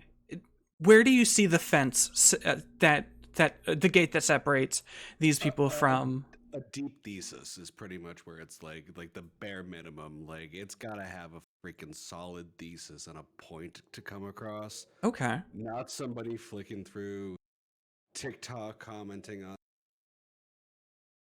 or Noah Samsen reading through like a random TikTok is like he's You've cut out really hard there. sorry. Yeah. It's probably leaning too far away from No, but the deep thesis is like Jessie Gender always has that she's trying to in her videos. You may want to adjust your sensitivity Hold because on. you're We're cutting. losing most of your syllables at the moment, Freddie. What the um, hell? what about? So have guys heard? This is a guy that I just was recommended from a friend of mine, and he really likes him. I saw part of one of his videos and it looked pretty good. Are you guys familiar with Anark? He just hit like 10,000 subscribers. and I've no. watched one or two of Yeah, Anark. their things, I think. ANARK. Yeah, I can put Anarch it. is they them. Say what? I think Anarch is they them. Oh, it's Alright. they them. I'm not- My mistake then. I'm if not that is completely in fact the certain case. on that.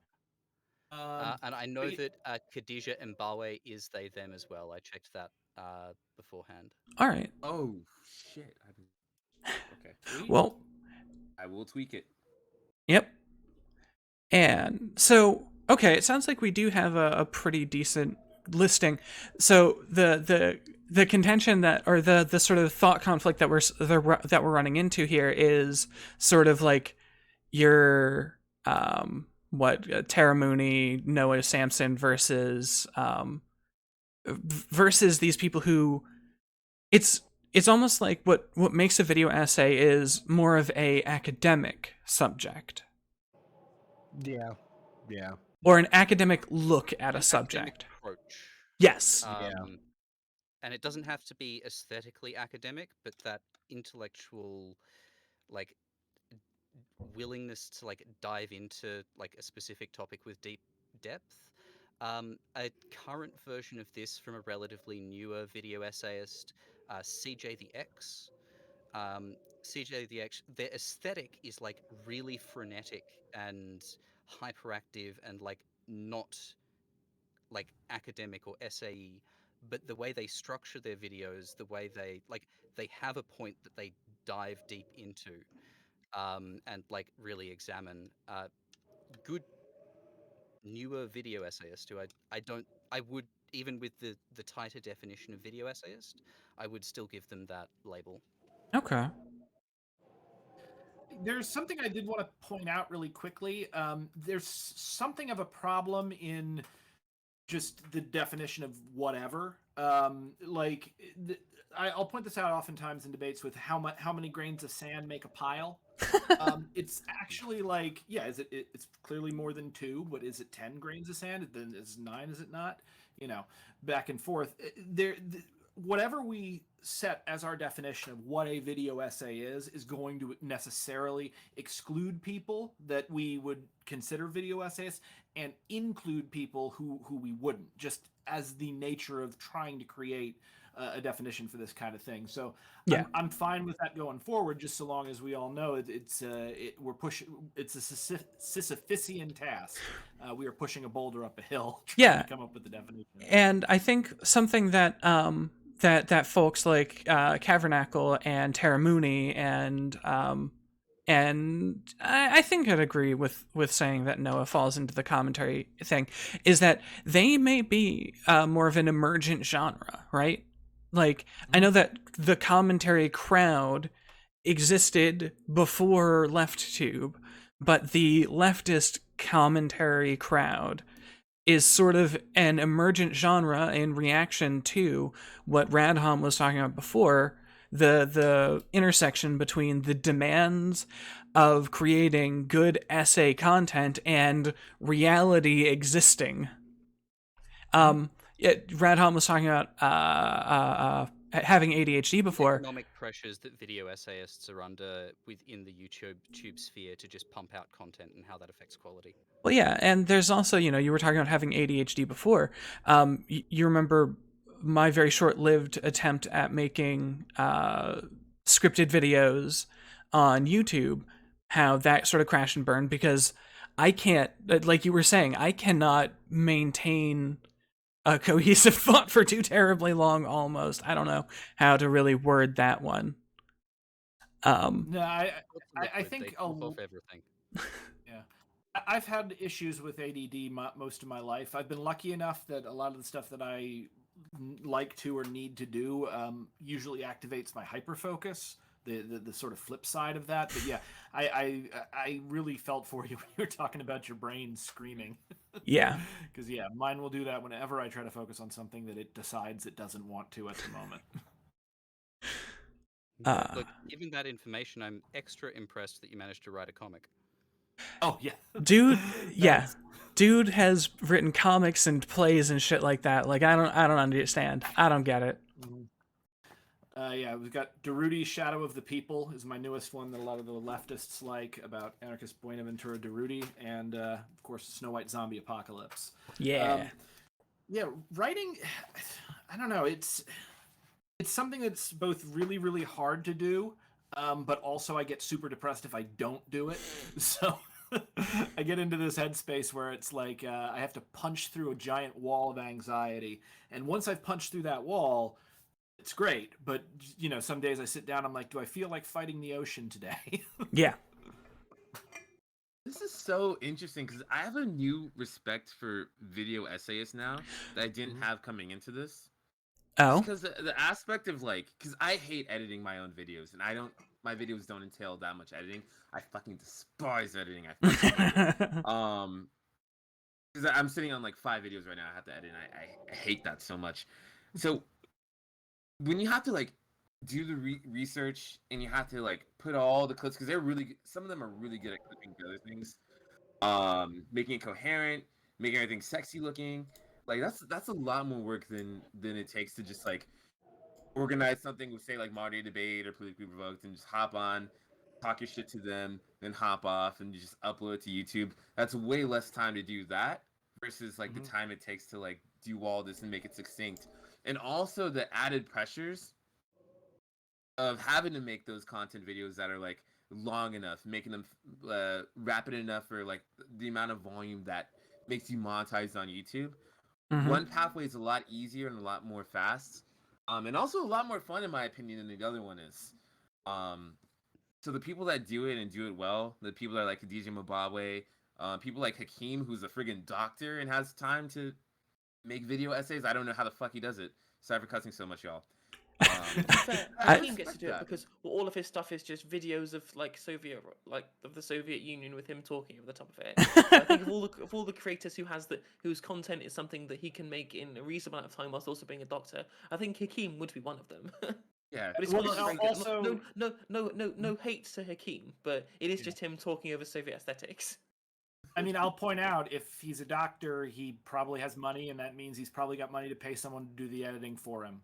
I mean, maybe that could be it. He's a doctor in, I'm about to say Iraq, Afghanistan. Oh, okay. Yeah. Wow.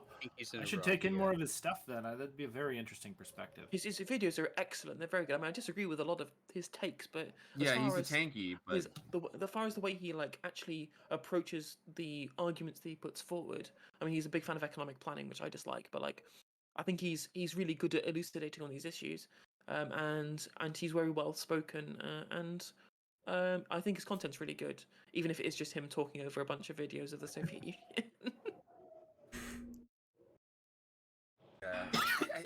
I'm trying to remember what Hakeem helped me out with. He helped elucidate some of the issues with socialism. His video on Yugoslavia is really good. On Yugoslavia? And you listen to that? Yeah. I've not checked him out since the Vouchers drama, but I want to see his David Pakman video right now that he released, and I want to see the also another really good one. Actually, I think that's my favorite Really? one of his videos. Is the David Pakman one. It's really good breakdown of that issue. Oh shit. I've been hearing about Hakim for a while. Is it Hakim Hakim or HKEEM? Hakim. I'll follow him. I have more tolerance for tankies than most anarchists. You get accused of being one quite frequently. Oh God, yes I do. It's frustrating because tankies are really good at kind of smuggling a load of inferences into their content, which if you actually took them up on it, I don't know, in say a debate, it'd be very difficult for them to walk away from. But it's something that's quite easy for them to disavow when their content is just, here's some explanation why capitalism is bad. Because, like, good, I agree with that. I just don't agree with all the genocide denial and all of the planned economy stuff and all of the, veneration of tyrants.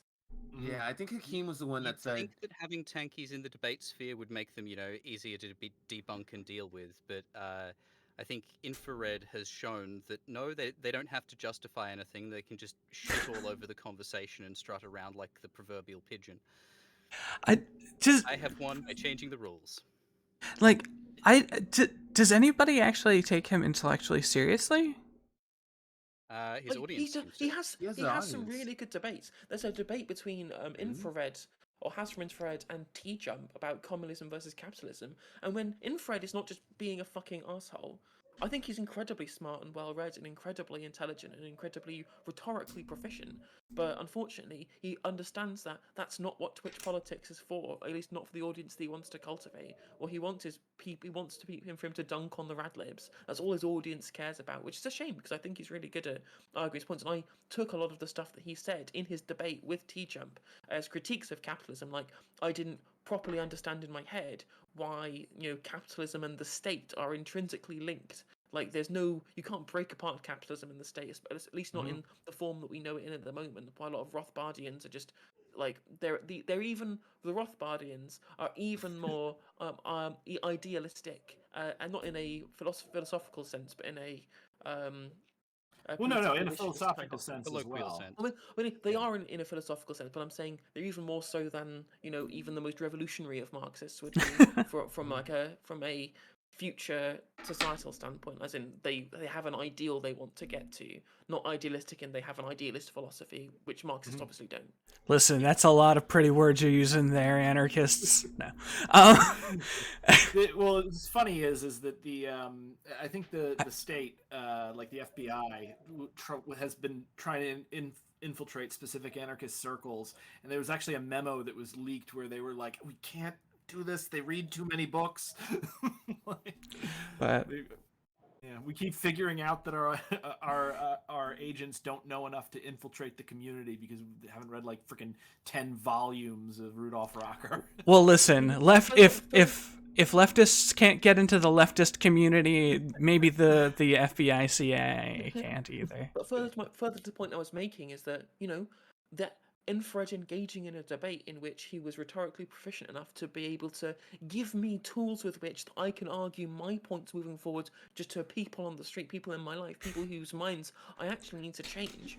That is something that is incredibly powerful, and that's what the debate sphere brings us, the ability with which to format our ideas in a way in which that we can change people's minds, which, video essays can do that. I'm not saying that they can't, but, the lessons in rhetoric are incredibly important, and I think that video essays don't understand quite how important that is. So, that's actually a question that I have is, because as I said earlier, I think that it might not be video essayists that are the ones having the problem. FD Signifier, after they put out their Breaking Bread video, went on to actually chat with Shark and walked away from that conversation like, okay, maybe my criticism of debates was misguided, was wrong.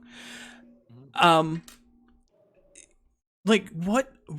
I think that there is a problem with the audience of it, and because I don't know how.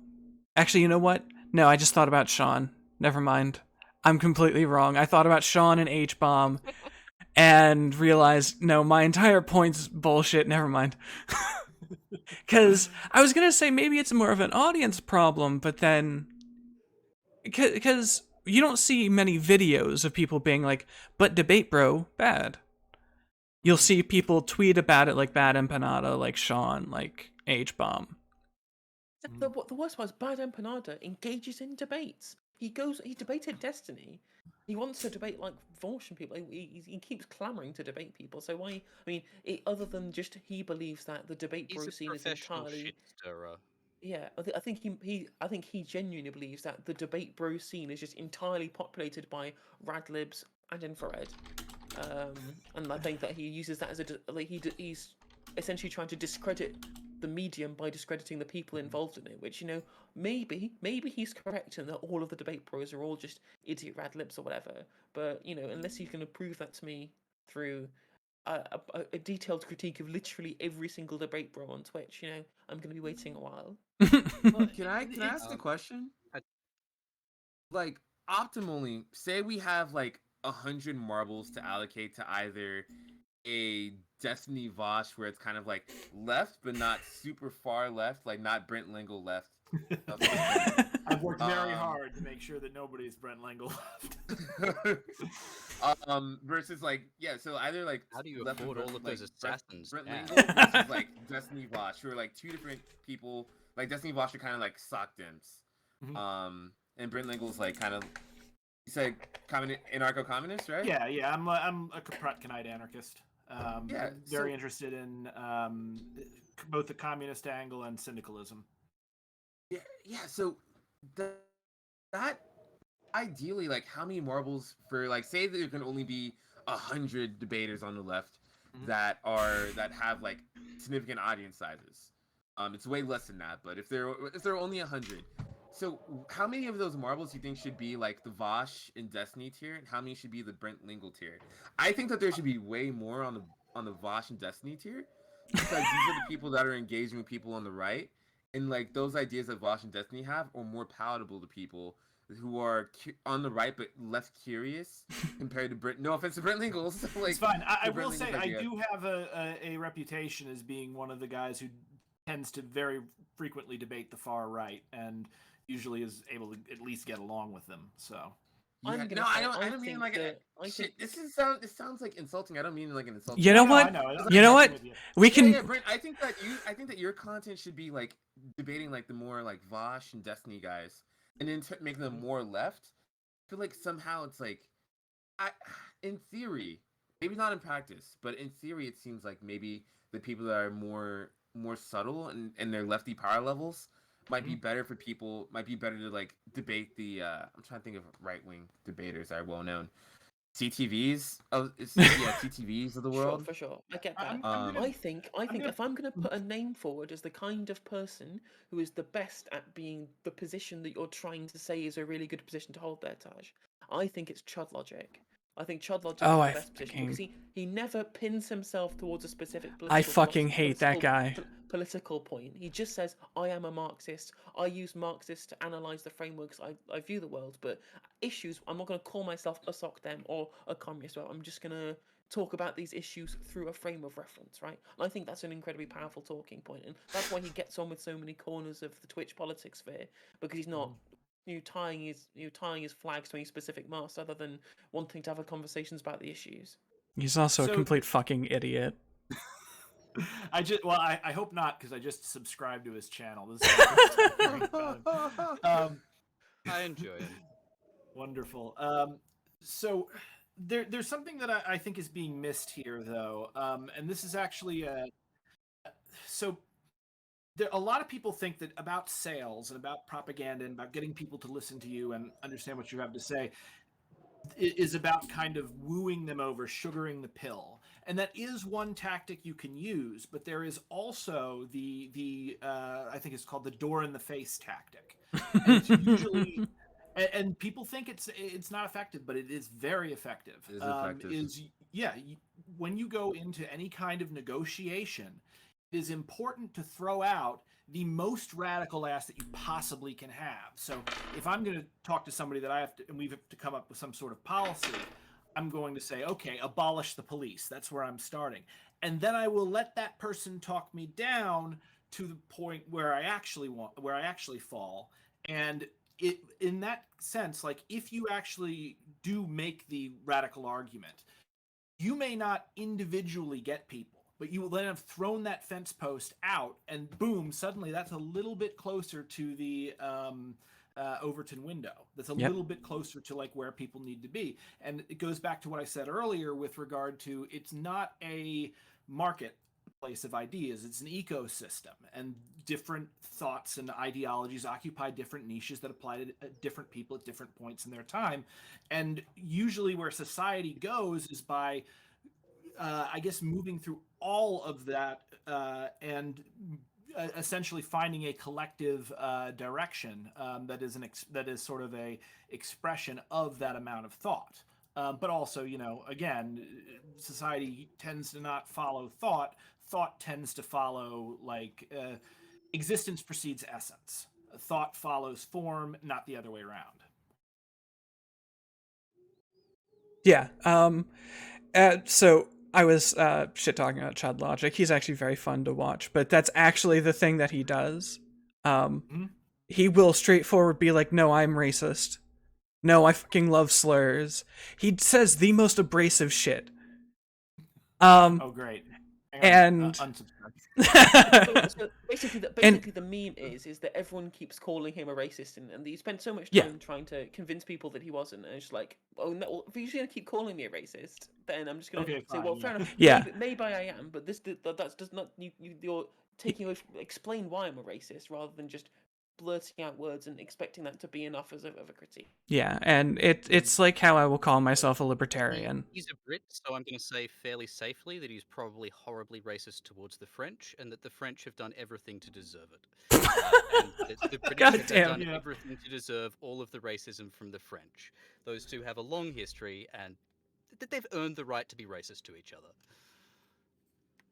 I don't know, man. The way Chud talks, it is not great. But no, fuck. Sorry, brain's trying to get us back on topic, but I have no idea how to segue back. I mean, what were we even talking about before this sidetrack? I think we were kind of talking about persuasion and how I don't deserve marbles. No, it's interesting too, like, because at least like the way I approach things, like I do the online debates as a hobby primarily, and also to get more attention, because I'm primarily an artist and a writer. And some of the ways that you can get people interested in a writer is to have them, express some opinions that might not sync with the rest of society and do a good job of defending those. So I think that, like, at least from an individual level, what you see of me in a debate is it's not even the primary way that I try to reach people. And also, like, I think there's something of a problem when we see ourselves as, I guess, essentially salesmen for the left, and like that our job is to persuade people towards our position. Like, I would like to persuade more people towards my position because I think my position is mostly correct. But ultimately, I think what we're trying to do is to find a way to move towards a better world and leave this place a little bit better than we found it. So I think that, and in that, you have to acknowledge a certain degree of partisanship, but you also have to be willing to throw that partisanship completely under the bus in pursuit of truth, if that makes sense. So I just remembered the topic that we got diverged from, which was Taj bringing up, do you want more people as sort of extreme as Brent, or do you want people as sort of I'm going to call them more center, like Destiny or Vouch. And the thing is, I think that actually capitalism has the best answer here. You just let the mouths gibber and people will follow where they will. Yeah. But which one is more ideal is what I was like thinking. I was thinking like I think that split. So I think that that's actually the wrong question, and I think even anarchists would sort of support this point. The thing with the gibbering mouths, you just let the chorus the audience will guide the chorus in this case. I don't get much attention, and I'm going to continue not getting much attention for my political views because my political views are both not popular and I don't tend to substantiate them well. You know, I am an idealist. You know, I don't think that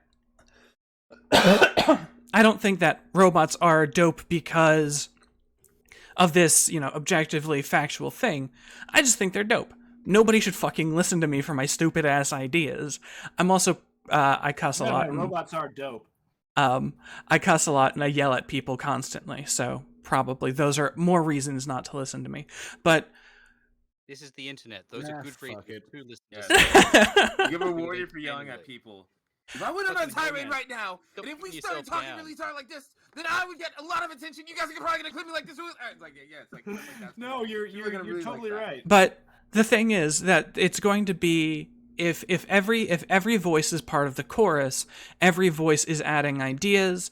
You know, I might go on stream or in a video and say, hey, you know, this new Facebook neighborhoods thing is pretty cool, and I think anarchists, if they fucking cared about their ideas, would be on Facebook neighborhoods constantly. And then some anarchists will be like, that's really dumb, that's really fucking stupid. And then one person might go, hold on, wait, what is Facebook neighborhoods? I have a video on that if you're interested. Yeah, I'm wondering what the hell are you talking about? If it's anarchists, so like, again, like there's a difference in activist anarchist versus online thought leader anarchist. If Facebook neighborhoods is what it sounds like, that it seems like you're dealing with people like on your local level, like in your in your immediate. Oh yeah, dude, there's huge swaths of anarchists that would love that. You just don't hear from them because they're not online. They're like out guerrilla gardening and Out shit. doing actual good work. Yeah, as opposed to this. Yeah, I mean, I don't know. I'll say as far as like where the ideal person to have, or the if enough people adopted my ideology, I'd probably change my ideology. Like, I feel like there's if you look at society, and I think you talked about this with like the chorus of mouths. Yeah. Like sometimes, and one of my absolute favorite philosophers is Alan Watts, and one of the first things that he actually says to anybody is like, I always exaggerate. You never want to take what I have to say as exactly as gospel, because he will often overstate a point because he feels that the conversation has moved too much in one direction, so he moves it in another direction with a very radical statement. And I think a lot of people use that strategy. I think also, like, what's important to understand with regard to the video essayist versus, because going back to the beginning, the video essayist versus the debate bro.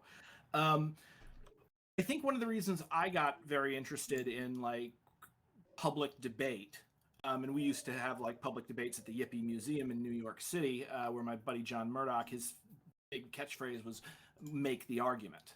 I think it's that when Occupy Wall Street first happened, a lot of media places came down there to see this new big leftist movement. And what they found was a bunch of kids who didn't have media training. And as a result, a lot of aspects of Occupy got taken apart by the mainstream media, by the Colbert Report, by freaking The Daily Show, by like, and it was both the right and the left that were doing their best to deal with people who had very good ideas, in my opinion, but oftentimes did not have the ability to express those ideas in the moment in a way that could be understood and persuade the average American. And it was too easy for the propagandists to take that and obliterate it. And so what I would say to a video essayist,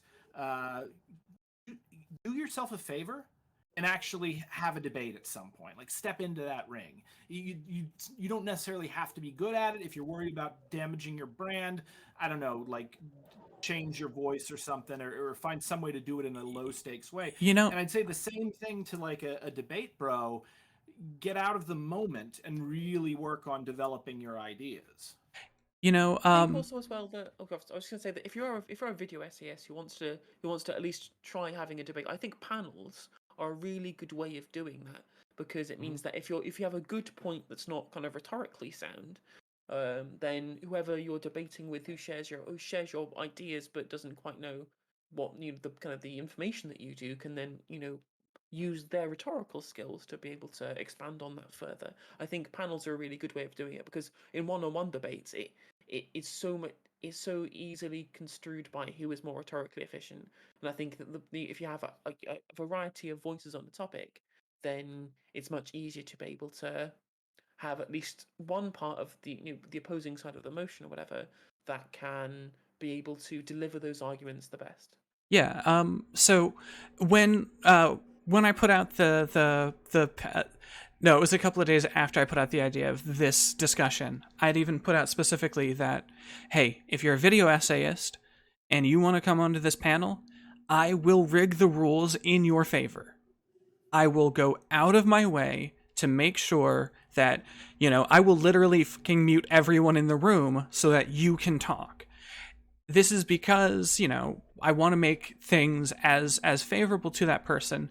And I even mentioned that, hey, if you just want to do a one-on-one discussion, if you want to talk with anybody who's on the panel one-on-one or me, and I, of course, make sure to put out there, I'm the least reasonable person on this panel,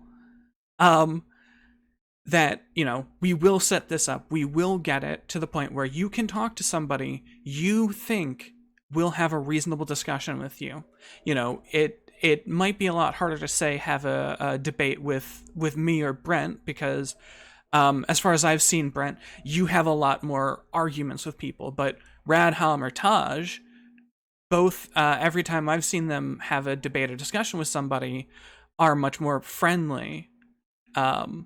I've not seen much of Freddie or No Justice, unfortunately, because I don't have an Times that I've unlimited heard time. people on stream to debate something, someone chiming up in chat going, "Hey, that's not right," or "I want to question you on this. Can I get on Discord?" I'm like, "Yep, bring them in." I try to approach it with a slightly different philosophy. Try to get away from debate bro and swing it around to debate mate. Yeah. Okay, mate. Let's sort out these ideas. Let's get to the bottom of this. I'm going to do everything I can to properly understand your positions, and then we're going to have a chat about what I disagree with and why. Come on, let's be mates. Debate mates. Yeah. A good It's- conversation. Yeah. And that's honestly tends to get more. It tends to be more persuasive, and it also tends to just be a better conversation than if you're trying to debate somebody and if you're just locked into that kind of combative mindset. It also Like, pulls less views because people want blood sports. So yes, they do. this is an instance where live online content creators become much like the modern video essayists, beholden to the demands of the medium and trying to make You know money what? I fighting actually in this capital disagree. hellscape. I disagree. Okay. I don't think that as many people tune in for blood sports as we might originally perceive, and it might be that the blood sports types are sort of oversaturated, but like most of the people I know who do those blood sports style debates on their own don't get viewership at all. Okay. Yeah. You listen to like Wordy Talks or I would barely qualify myself because I just don't do them very often. But you see the people who do get just outright combative, I don't think that they actually get the viewership that people presume that they do because of panels like Prime Kai's and Dylan. I actually disagree. I think that the evidence shows that the most kind of fastest growing creators on in the debate sphere are Destiny, Vouchers, and Infrared, and they are the three most blood sportsy, Well, most vitriolic debaters. you're actually so the reason I have this disagreement is actually because a lot of the assumption comes off of those three. So I'm going to do what I did with the video essayists. Let's cut Vaush. Let's cut Vaush and Destiny. And Well, so Dylan doesn't. That's metaphorically cut them from the list. We are not actually discussing violence against other people. Oh, yeah, we just removed The it. But- virtually of POS tax. So- Switch. So Theoretically, in Minecraft. we know about Jackson Hinkle and we know about Infrared. So who's gotten big from the blood sports other than Dylan and Prime Kai's, Vosh and Destiny being the actual blood sports people, where Prime Kai's and Dylan facilitate it? Demon Mama. Like, Oh, she critically has thinking gotten veteran big. is another person who just gets pretty heated in these debates as the most popular See- creator in like the conservative sphere on Twitch. Who's that? Yeah, CTV is Ah. a showman above all things else. Does he actually get a big viewership? I didn't think he did. He gets a decent amount of viewership, yeah. I think Stardust is getting pretty big. Okay. Stardust doesn't do like blood sports, but she certainly doesn't shy away from forthright critique. Let's put it that way. You know what? Chud Logic, I guess, would be another example of somebody who, when they debate, it's nonstop memeing and yelling, it sounds like. Yeah, are Dr. relevant. Heemed out, Shark Zero. Shark Zero isn't combative. I've never No. seen Shark Zero No, combative. Shark and is he's pretty growing. measured. Shark is when people bring up debate bros, I just throw up Shark as the everything proof shield. Sure, for sure, but like the other big part of that sphere is are relevant, and he is known for the incredibly clippable moments, right? Okay. Yeah, there's marketability in being clippable. Well, Could this all just Dr. be a Heemed problem out? with capitalism? No. Dr. Teamed Out doesn't really do debates very often, though. Dr. Teamed Out is more of just kind of a variety commentary stream. He does do some Oh, debates, really? right? But he He markets has? himself as a discussion bro. Oh, okay. Well, like Yeah, I Vasquez guess- does debates, and he's pretty measured, but Yeah, the brain likes to latch on to negativity. Just we tend to pay more attention to that which could threaten us as opposed to that which might benefit us. And you get that anything from the comic book covers that sell the best are the ones with a lot of red. Yeah. Because our brains naturally Interesting. trained to. If you make a green comic book cover, it's far less likely to sell. That's one aspect, but because of this, what we run into is there's sort of like a mean world syndrome. Like this used to just happen to really old people, like who sat at home and watched the news, and the news is always awful. Because that's what sells. So they'd get this idea that the world was actually way more dangerous than it really was, and that's how you get the old man sitting at home with a shotgun ready to unload on anybody that comes on his property. I think that we're seeing something similar happen with social media and younger people. In that, people have talked about, going into these bubbles of radicalization, getting sucked into the alt-right or whatever. It's the search engines and the actual social media companies curating them into what is going to engage with them the most, and usually what engages the most is something that is filled with negativity. And one or two instances of that isn't a problem, but when the algorithm is giving you nothing but that, and you think, oh, this is the internet, suddenly it turns into like a freaking genocide and that Facebook helped cause. And what country was that? Was it Bangladesh? yeah. Myanmar. It was with the Rohingya Muslims, like. Oh, that's Myanmar. Myanmar, yeah. So that's a very extreme example, and it's not 100% there, but like the problem, it seems to be that our brains naturally latch on and seek out conflict, and then this starts to create a vicious cycle where it gets us into a headspace that is very conflict oriented. And these social media platforms like Twitter specifically exist with which to farm engagement.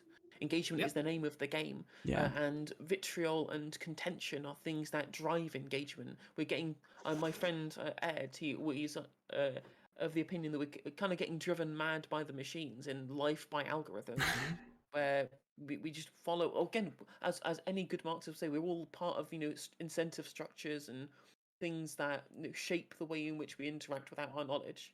and algorithms are, I think, online content. Algorithms are an incredibly big part of that. Like, people were replying to my video I just made recently about my stream segment about Hassan and the React content drama and whatever was going on, and my prescriptions about what I think makes good reaction content. And people were just in my replies like, "Oh, you're just a clout chase." I'm like, well, yeah, it's my job. I need to have eyes on the content. If people don't want to watch my stuff, then no one's going to watch any of the rest of my stuff, are they? So, why would I not engage with the content, with the issue du jour at that point? Yeah. Oh man, I feel like we've gotten really. Bros and video essayists are I want to both bring slaves this to the back around algorithm. to video essayists with a particular critique, Okay. if I may.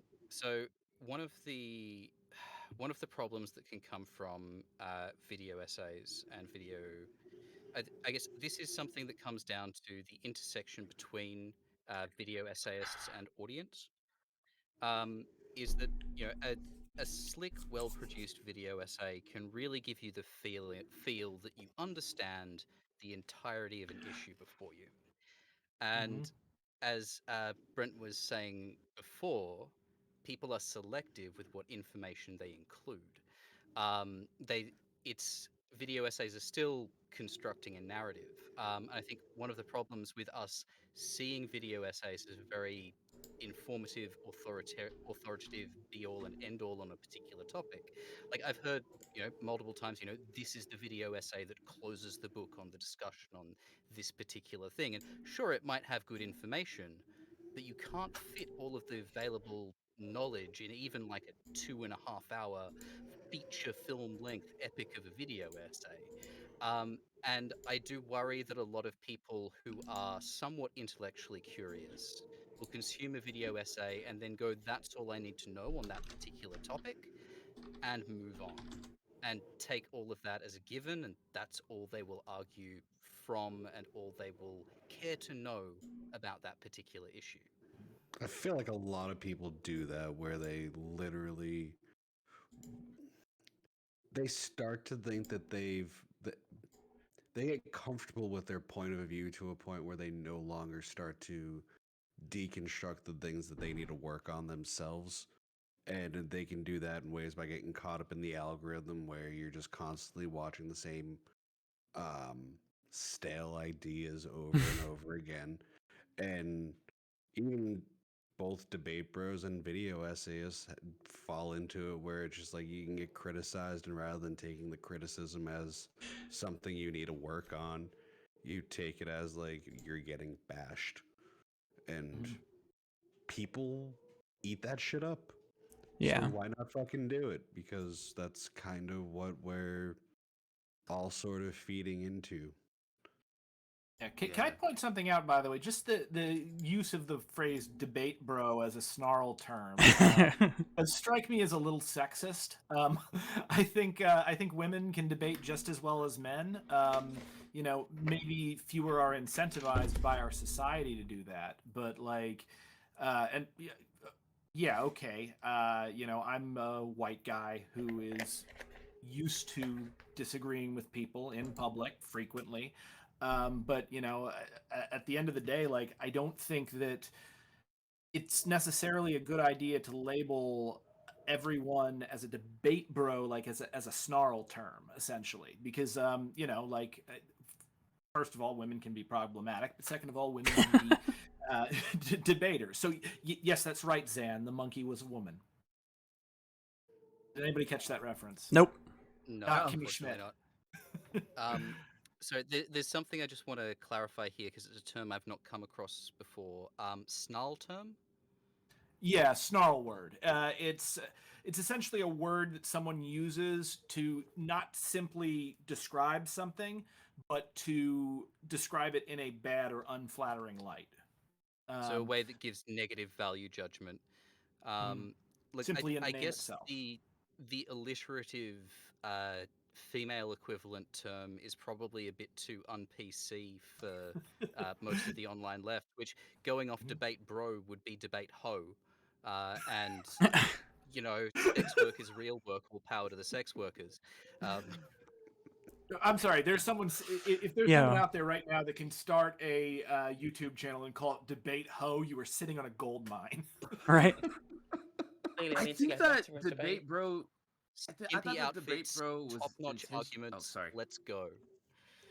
Sorry, go on.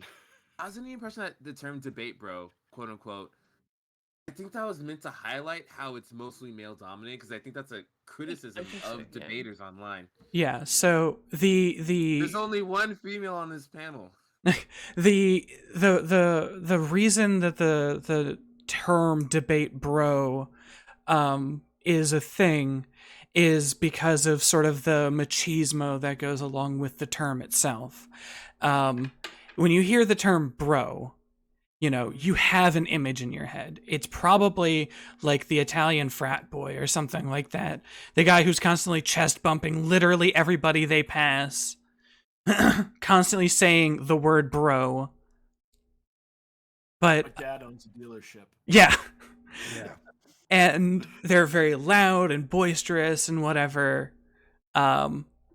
Although, I mean, I kind of love the term debate hoe. I don't know, man.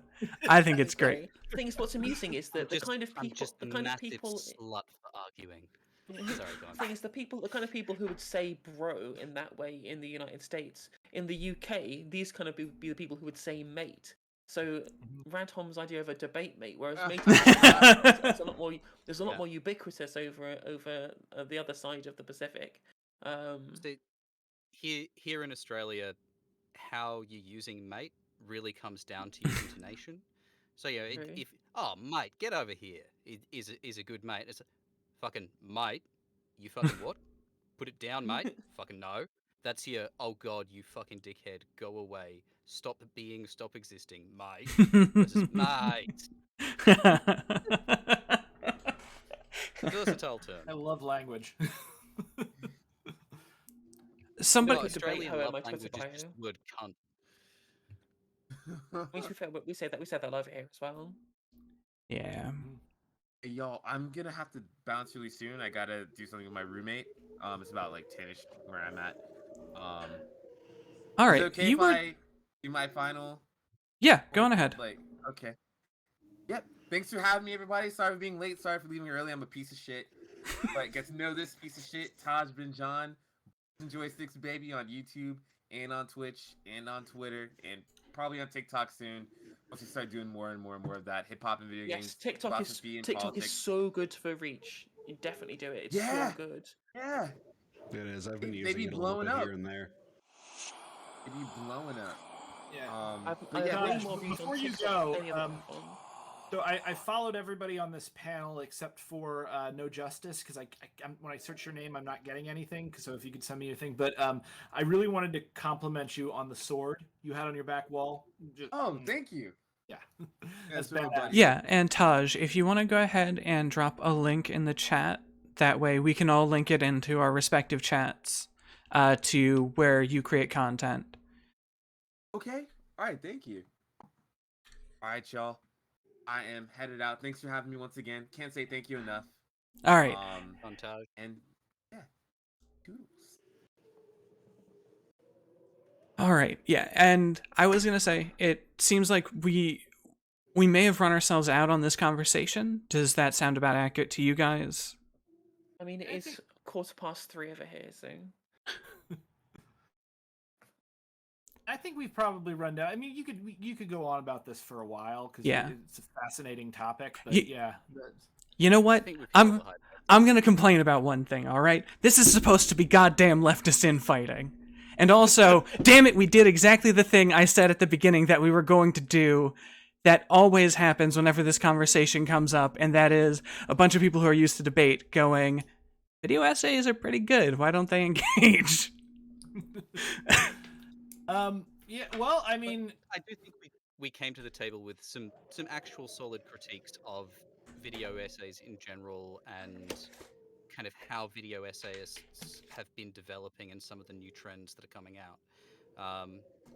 But at the end of the day, like, we're all like lefty progressive people who like to think of ourselves as being somewhat intellectually curious, of course we're going to love well-made video essays. Right. Fucking crack to it. And I mean, everybody loves Contra, so we're we're Stan. we're all ContraPoint stands here, so it's not like any of us are going to come out and be like, no, video essay bad. I like Philosophy Tube a little bit more than Contra, even though Contra, I think, has had a much bigger impact. But also, what's very interesting about Contra is she's so good at the aesthetics and the theatricality of it, and that totally makes sense for Philosophy Tube. I'm wondering, did she ever do theater? Because it strikes me that like she seems to have either Contra she's got a or great Philosophy team behind Tube? her. Say what? I believe both Contra of or them did. Philosophy Tube?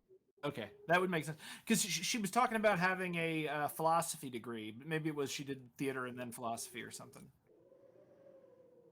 So if you're asking Philosophy Tube is a professional actress and has been in various theatrical productions throughout her YouTube career.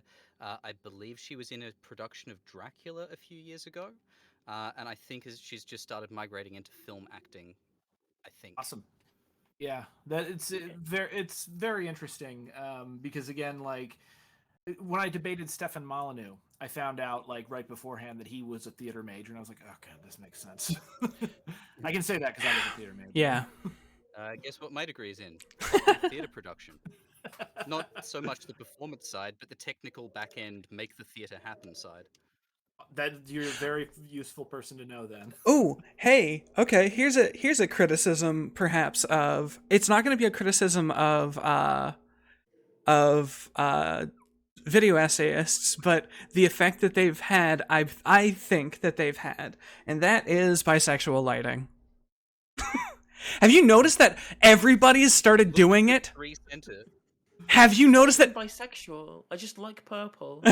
Yeah, it's a thing I've noticed so much. It's just like that gradient of lighting. Everyone looks good in purple and Be creative. Goddamn debate bros need to get more creative and stop ripping off the. No. Let's go on about Kant, bro. Oh, fuck you. No. Goddamn. Nobody. I'm sorry. Okay. Nope. Don't. I can't even. Okay. Actually, there's a fairly substantive criticism, I think, and that is the presumption of knowledge. I'm sorry. I'm fucking stupid. I am really goddamn dumb. You think I've read it? Probably not. If they haven't put out Das Kapital in video game form yet, I don't know shit about it. All I know $1 million idea. is people are pinning Karl Marx and Friedrich Engels' corpse to the front of the revolution, and I think it does a lot of damage. This happens to be mostly from the people who consume, though I don't know if the people who create video essays. FD Signifier did it. FD Signifier was like, if you read, Marx and Engels and all of them, but you're not reading Du Bois and fucking whoever else. Yeah, and I'm like, well, good thing I don't read fucking any of those. I can't be racist because I can't read. No, I'm. Is it Du Bois or Du Bois? It is apparently Du Bois because he intentionally divorced himself from the French pronunciation of his given name. That's fascinating. Normally I'm wrong because I call it Du Bois, but okay, cool. But yeah, so I have a huge problem with this presumption of knowledge that people seem to come at things from, and I do like I like when debate bros make jokes about that shit, but it's something that doesn't seem to actually get absorbed by the other side. I mean, people. So do you think FD was trying to say that like you have to read all of those, or do you? No, his statement, and I believe the character of his criticism is, if you do X without doing Y, and this is how you have created your frame, that that you're coming at it with an incomplete framework. with Yeah, and that incomplete Yeah. framework can be viewed as white supremacist if it only contains the opinions of white people, which right. is a definition of white supremacy, I Mhm. guess. It's part of the very broad definition that tends to get bandied about on the left. That's one of the things I was taking issue with a lot of the way in which we tend to, I think one thing we tend to do on the left a lot is we tend to find ways with which to give structural critiques that explain bad behavior in an individual sense from people on the left, um, or people that we agree with rather. And when it's people we disagree with, we make individual moral impugnings of people. I'm not saying obviously I'm not saying that's what FD Signify has been doing, but I think people could take that as being such and saying, well, if you don't do these things, then you are a white supremacist.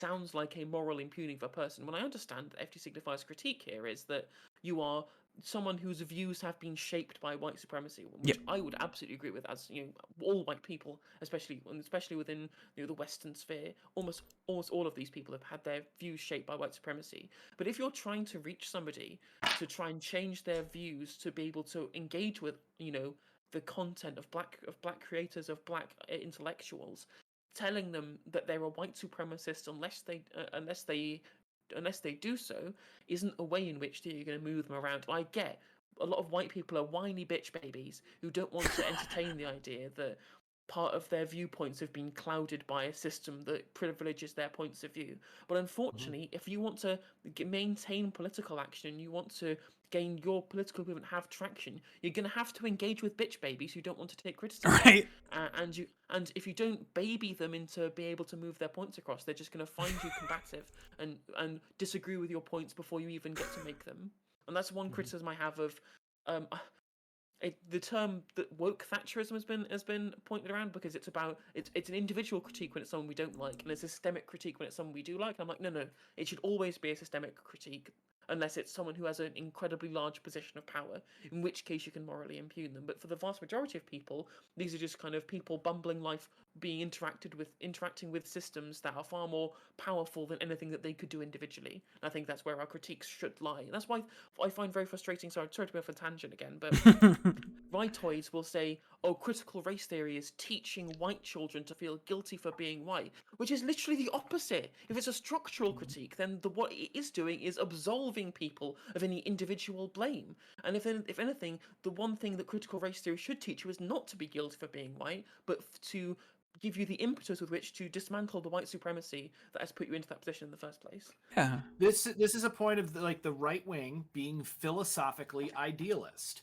Like, if it's not just with regard to like critical race theory. Before it was critical race theory, it was like postmodern neo-Marxism. Ideology. Yeah. They think that that somewhere within society there are these people with bad ideas, whether they're at the Frankfurt School or they're like Muslim clerics or whatever. They're putting out these bad ideas, and people who would otherwise be perfectly fine and would be living a perfectly normal life get snagged by these bad ideas. Like even freaking Jordan B. Peterson, he said like people don't possess ideas, ideas possess people. This is ridiculous. This is objectively wrong. And I think honestly, even if you directly confronted a right winger with that fact, they'd say no, they'd probably deny it and deny that they do it. But the proof is in the pudding. Constantly from the right, it's always who are the bad people putting out the bad ideas that are dismantling our society. Also, the fact that the I people disagree with you on the agree with the ideas are also bad people. But that's the moral impugning, individual moral impugnings that they do as well. Yeah. I'm sorry, Rad. What were you saying? I do think that ideas can infect people. I mean, you've seen like newly politically radicalized 14 and 15-year-olds, yeah? Yeah. I am now Stalinist. My entire political identity is Stalin good. This is all of my everything, and this will be my life. 2 years later, oh dear God, what was I? And that was being temporarily possessed by a political ideology, or at least a 15-year-old's shadow view of one. Yeah, sure. Though I will also point out that the type of 15-year-old who decides to become a tanky is not the majority of them, there's a reason why they go for that specific aesthetic to the identity that they're trying to build, as opposed to going for some other, it's deciding to experiment with a goth identity or an emo one, or I don't know. I'm showing my age. What the hell are the kids doing these days? Dabbing on us old people. Submissive and breedable. Oh my god, no.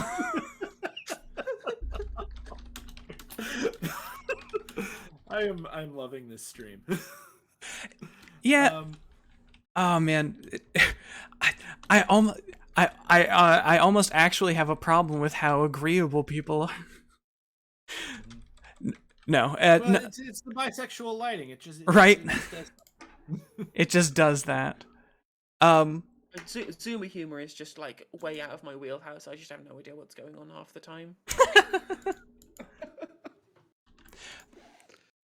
All right, and talk that. I think.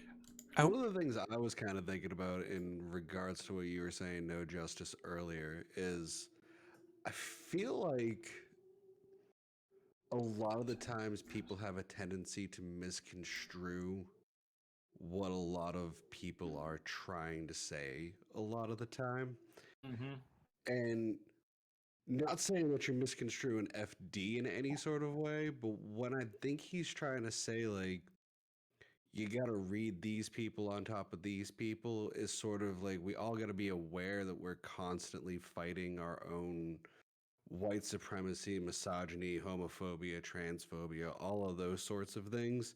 And without absorbing enough point of views, you're really never going to be done. I don't think any of us are ever going to be done unraveling that until we live in a society where we actually don't have those things going on and people are more equal and that sort of shit. So I have a bit of a thing myself when it comes to how to engage with a person, because I think that both interpretations here. It's easy, Mr. Nobodies. You get down on one knee, you hold out the ring, and you propose. You now engage with the person if they say yes. I wasn't quite finished with what I was trying to say. Oh, go ahead. Go ahead. So, like, especially on the left, one thing that I've noticed is if you try to critique certain topics, very heated ones that people are having and stuff, like let's say the Noah shit right now, and you start saying like, hey, this is the critique that I have and the problem that I have with this, like, this event that had happened, people end up then sort of labeling you as something that you're really not. And it seems to be that there's a constant tendency on the left to do that. Well, we really should just be doing that to like people more on the right and people who are closer to the center. And we continue to bicker with each other when really what we should be doing is trying to open doors for each other. And most of us sit there and don't take critiques well that are meaningful, good faith critiques when it kind of hurts. Like, we're all white here. Like, sometimes we don't want to hear, like, hey, that was kind of a microaggression there. Like, that was something kind of fucked up on a deeper level. And then all of a sudden you're labeled as a genocide sympathizer. Yeah. It's really interesting. I think the last time I pushed back on I guess a person of color like trying to tell me not to do a thing, I had made it was just like a post on my wall, and I had used a metaphor involving a noose, and I was talking about Donald Trump, and like my friend came in and was like, "Hey, that's a really ugly thing to say." I'm like, "Well, it's an ugly guy," and he actually explained to me that no, like the noose in particular is a symbol of like white supremacy and has been used to terrify black people. And I was at the time I was like, okay, yeah, I've heard that, but also people have been killed by nooses for as long. My point being, I think that like there are sort of, I guess, two ways of looking at microaggressions. There's the way where you take it personally and you start to think, I am the bad racist who did the bad, or there's the way you can look at it and be like, oh, I did a thing, I did, yeah. I think it's much more important to talk about it and think about it in like the other way, because then you can divorce that from your ego, and you won't be so intent on like pushing back and like just coming up with a million and one reasons why they're wrong, as opposed to learning something. I push back on the noose thing. I honestly, because I'm an artist and I may need to use a noose at some point. But Oh no, yeah, the artists are But, coming for him. yeah. But like, well, no, the artists are in my corner. It's everybody else. But like, there was another artist involved in that conversation that was like, hey, I was writing a scene in my horror book with a noose. I'm not writing it with a noose anymore. I changed it because of this conversation. So like, yeah, I feel like if people can just sort of let that roll off their back and not take those things as an impugning of their character directly, I think we can move on. Just the So issue is people I are fussy. I think I don't think it's just people being fussy. I do think that going back to some of what Freddie Eddy was saying, there is a certain amount of very strong purity testing that Mhm. the left engages in, where this person does not meet my ephemeral standards for what an ideal leftist should be. I am going to cancel them, tell them to fuck off, try to drive them out of these spaces because I have identified them as an enemy. Mhm. And a lot of the criticism that people receive online, both content creators and regular people, um, can come in such quantity that the deluge of criticism itself becomes difficult for people to pass and deal with. So, you had a situation there, Brenton, where, where you were having like a conversation between some friends, and, you were talking back and forth about the merits of that. If that had have been a criticism that you had have received as part of a dogpiling on Twitter, it Yeah. probably would have been much harder for you to remain calm and detached, because you would probably have people sliding up in your DMs telling you to fucking kill yourself. You That's definitely will. Yeah. an unfortunate reality of online discourse. And yeah, that's like, we can say, we take it on the chin. It's not just a critique of you, but of the things you've learned and kind of the what life has led you to, and you can take that detached approach. Um, but the mobbing and the swarming, and to bring it back to our topic, we see this both with fans of video essayists going and like harassing live streamers and debaters on social media platforms, and we also see fans of debaters and live streamers doing the same with video essayists and Mhm. other debaters and live streamers. It's fucking toxicity left, right, and center. And the left, like, jokes about the left being a circular firing squad are old hat for good reason. And the fuck, even Monty Python had the jokes about splitting the party and Yep. the Judean People's Front and the People's Front of Judea. Yeah. Yeah. So I've So got a quick question that kind of plays off what you were talking about, Radhum. So at that point, if we're talking about this consistent, secular, toxic environment, is it the creator's responsibility, the audience's responsibility, or is this like just a systemic issue that we have to figure out how to unknot? Yes. So this is a Yes. a Gordian knot, I think. This is a Gordian knot of a problem, because the thing is, creators are also consumers in this case. One of the things, what I was trying to say when you brought up FD Signifier's whole "if you read Marx, you should read Du Bois" thing, is that I engage in I do dual engagement. So I will always take everything you say 100% seriously. At the same time, I'm processing the second line. If you say, if you read Marx, you should read Du Bois, I'm going to read that both exactly as it was said and as it was probably intended in spirit, which is why I was able to lay out, this is probably his intention. to a degree that I think everybody was satisfied with. However, I also do believe he thinks that exact thing. I think that he does think that a person who doesn't read Du Bois but reads Marx and all of them might actually be racist. And this somewhat comes out of his conversation with Shark. It never quite got directly brought up, but it's a level of inference from the way he interacts with other people. And even if he doesn't, his audience likely does. You know what's weird about that? I just realized something. Because, like, okay, the boys did some amazing work. Marx, like, is a figure on the left, like, even in human history. I don't think there has been a single human being that has had a larger effect on human history than Marx, except maybe, like, William Shakespeare. So, like, Marx is the most cited academic in all history. Yeah.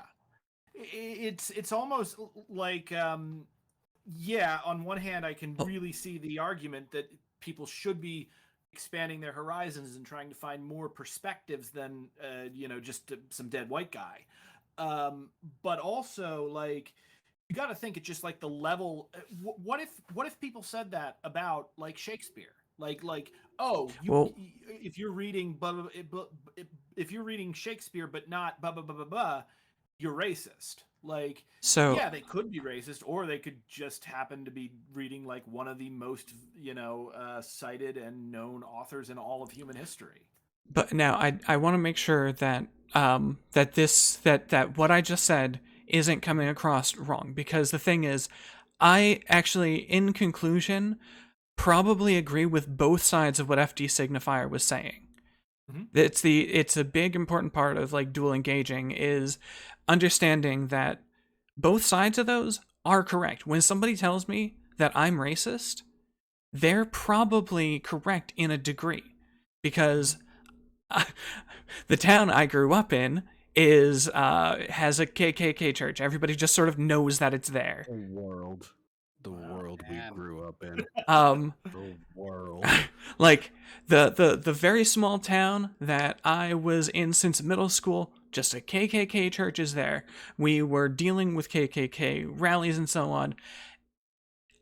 My grandfather, while not, like, horrendously racist, you might say, definitely got some issues with black people. So the thing is, when somebody tells me I'm racist, it's not just that, hey, you benefit from racism. It's, you're probably personally racist as well.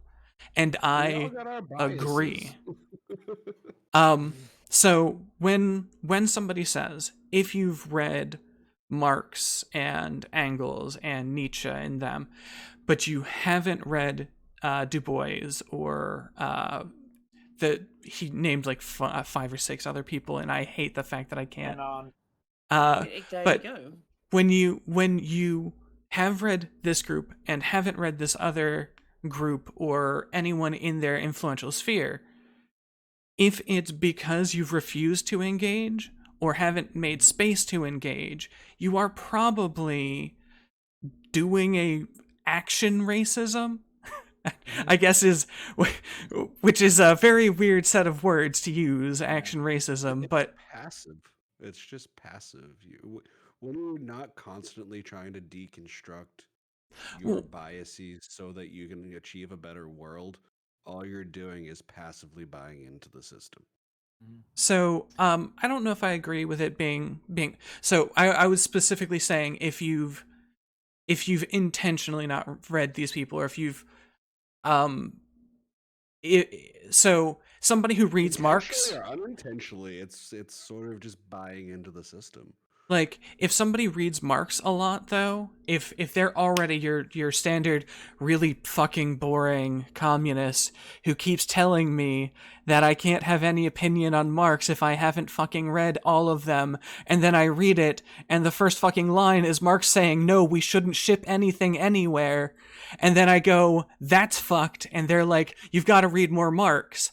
If that person doesn't read Dubois, Fanon, and so on, I actually think that that person, if they have been presented with that sort of with And that they've made text the decision before, not to. yeah, and they've made the decision not to, or they haven't made the decision to, I think that that's when it becomes that side of the problem. I think that side of the problem might be a little bit less so prevalent, but it's probably still a thing. I'm not sure who I got this from, but like with regard to racism and how to kind of talk about it, there was a video that I saw, and the guy who in it put it in like a really good way, which was like when you're confronting somebody about a racist thing, it's not, they don't really care about like if you're a racist deep down in your heart or not. And usually people go like that. Like if somebody steals your wallet, you care if like deep down in their heart they consider themselves a thief? No, you want your goddamn wallet back. And similarly, it's like, no, I don't care if you're a racist. It was what this guy's point was. I care that you did a racism. Yes. And give me my fucking wallet back. So racism is what has the material impact at the end of the day, right? Yeah. Yeah, absolutely. And that's why I get frustrated at this moral impugning of people, which is unnecessary and I think detracts from the overall argument, which should be about a systemic critique and should be about material impact and shouldn't be trying to somehow divinely intuit what someone's internal like brain function is with regards to how they see the world. We say, well, does it? I mean, which is frustrating. That Noah Samsen got really close in his video by saying, "Is Voucher racist? Well, does it matter?" Yeah. And then didn't go on to say that, maybe he is, maybe he is, maybe he isn't. I wouldn't like to make the inference here. What we need to talk about is the impact of the actions going forward. But I do think that there is definitely some utility in a lot of situations to just being able to, straight up call someone racist. Mhm. Oh yeah. Case in point, politicians like Trump, Yeah. just being able to go, oh, look, see those things that he has just said about all Mexicans? He's fucking racist, hey. That's Though I would also add, how much clout did he lose with his supporters for that? A Oh, he lot of gained them him like clout. him because he's a racist. Yes. Yeah. I think these individual critiques should be saved for people in positions of power. I think that's where the line should really be drawn, because people who are the ones who are writing laws, who are the people who shape the systems, are the people who have the power at the end of the day. And if you're gonna make an individual moral critique of anybody, it should be the people at the top of the hierarchy. They're responsible overall for the systems and how they function overall. Positions of power is an increasingly relative thing at the moment. So, a Facebook group admin is in a position of power, though it is a smaller position of power. I, usually have up to about 30 or 40 people watching my streams, which is really nice. That puts me in a small position of power. So, as long as we're not defining that as being so granular that there's a lot of I think if a streamer is being fucking racist, you can call them out for being fucking racist. As long as the threshold for what a position of power isn't just people leading society, then I'm okay with that. All right, so we are coming up on 3 hours in the stream. I'm gonna go ahead and call it here. If you guys want to go ahead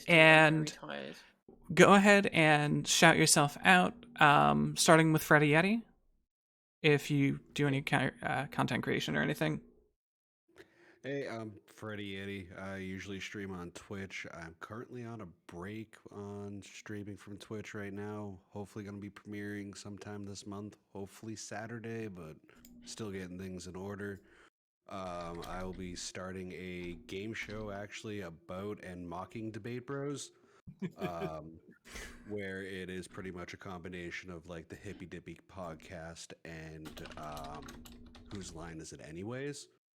And it will be called Master Debater. Radhum is actually going to be one of my first contestants.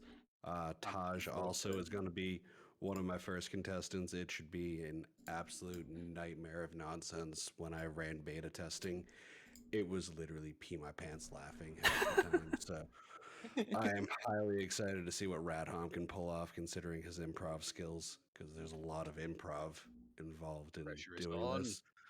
Plus, there's the whole full debate at the end of the actual game show on something that actually means something, as opposed to the nonsense that I'm going to throw out at the beginning of it.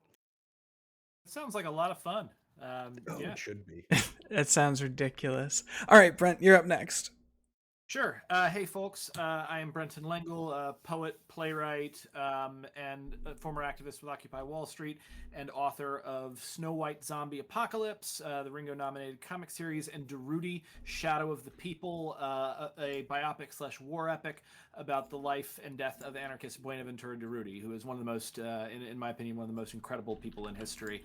You can find me by Googling my name, Brenton Lengel. I'm literally the only one in the world. And if you guys could, I dropped a link. I'm about to launch a Kickstarter for my very first full graphic novel trade of the first 4 issues of Swaza. So if you're able to, even if you don't want to buy the book, just go there, click notify me for Kickstarter. The more people I have watching that before I launch, the better I'm going to do in the algorithm, because, almighty algorithm. So thank you guys very much. This has absolutely been a blast. And just if you go by my channel, I do debates, talk philosophy, Buddhism, and art. Yeah, and if you're interested in seeing me and Brent talk about Buddhism, I actually have a discussion about that on the Nobody's Listening channel. No Justice, you're up next. You pronounced it right. What's that? You said Buddhism. That's the correct pronunciation. It's everybody says Buddhism, so. People say Buddhism? Yeah. In America, anyway. Yeah. That's all you ever hear. No one over here says that. Everyone just says Buddhism. All right, No Justice, you're up next. So I'm at No Justice MTG on literally all of the platforms. Doesn't matter where you want to go, you'll find me by that app. I mostly do incredibly lowbrow Britbonger political analysis around in early afternoon Eastern time or 7 p.m. GMT, although earlier on the weekends if I have the day off. And I'm just, again, I freely admit I'm just a stupid person shouting their thoughts out onto the internet. But if that sounds like something that interests you, then feel free to join. And I hope you rename yourself Debate Ho. It's in my Twitter bio now. My Twitter bio is Debate Ho. Oh, excellent. That is great. And, of course, saving my favorite for last, Radhom, you're up next. God. Hi, I'm Radhum. I'm an Australian leftist political streamer and complete and utter fucking nerd. I paint miniatures while streaming and covering political videos. This is the miniature that I've been painting while we were in this chat here. You can find me as Real Radhom on Twitch, Twitter, Instagram, and YouTube. Please come find me, hang out. We're going to have a great fucking time. I'm following you right now. All right, and for those who don't know, I'm Mr. Nobodies. I am the liberal and leftist spaces trying to cause as much infighting as humanly possible, and enjoying meme topics to throw panels up on. I swear, try my best to engage with things, honestly and intellectually and so on, but I cannot help but get absorbed into fighting. If you guys are interested in more leftist infighting, and you can come up with fun, interesting topics, you can drop them into the Discord, or you can even message me on Twitter, Facebook, whatever, because I actually did have a lot of fun with this. It would be fun to have more fighting, but, damn leftists ruining everybody's plans to get them fighting. Can't even cooperate when I want them to kill each other. Herding cats. I'm sorry, have you put this motion to fight through to the Central Planning Committee? Has it been ratified yet? Wait, I thought that's what you were here for. You're the real rad person, right? Yep. Yep. All right, but that's gonna be it for tonight, everybody. Just remember, nobody cares. Thank you very much, and good night. Take care, everybody. See you all later.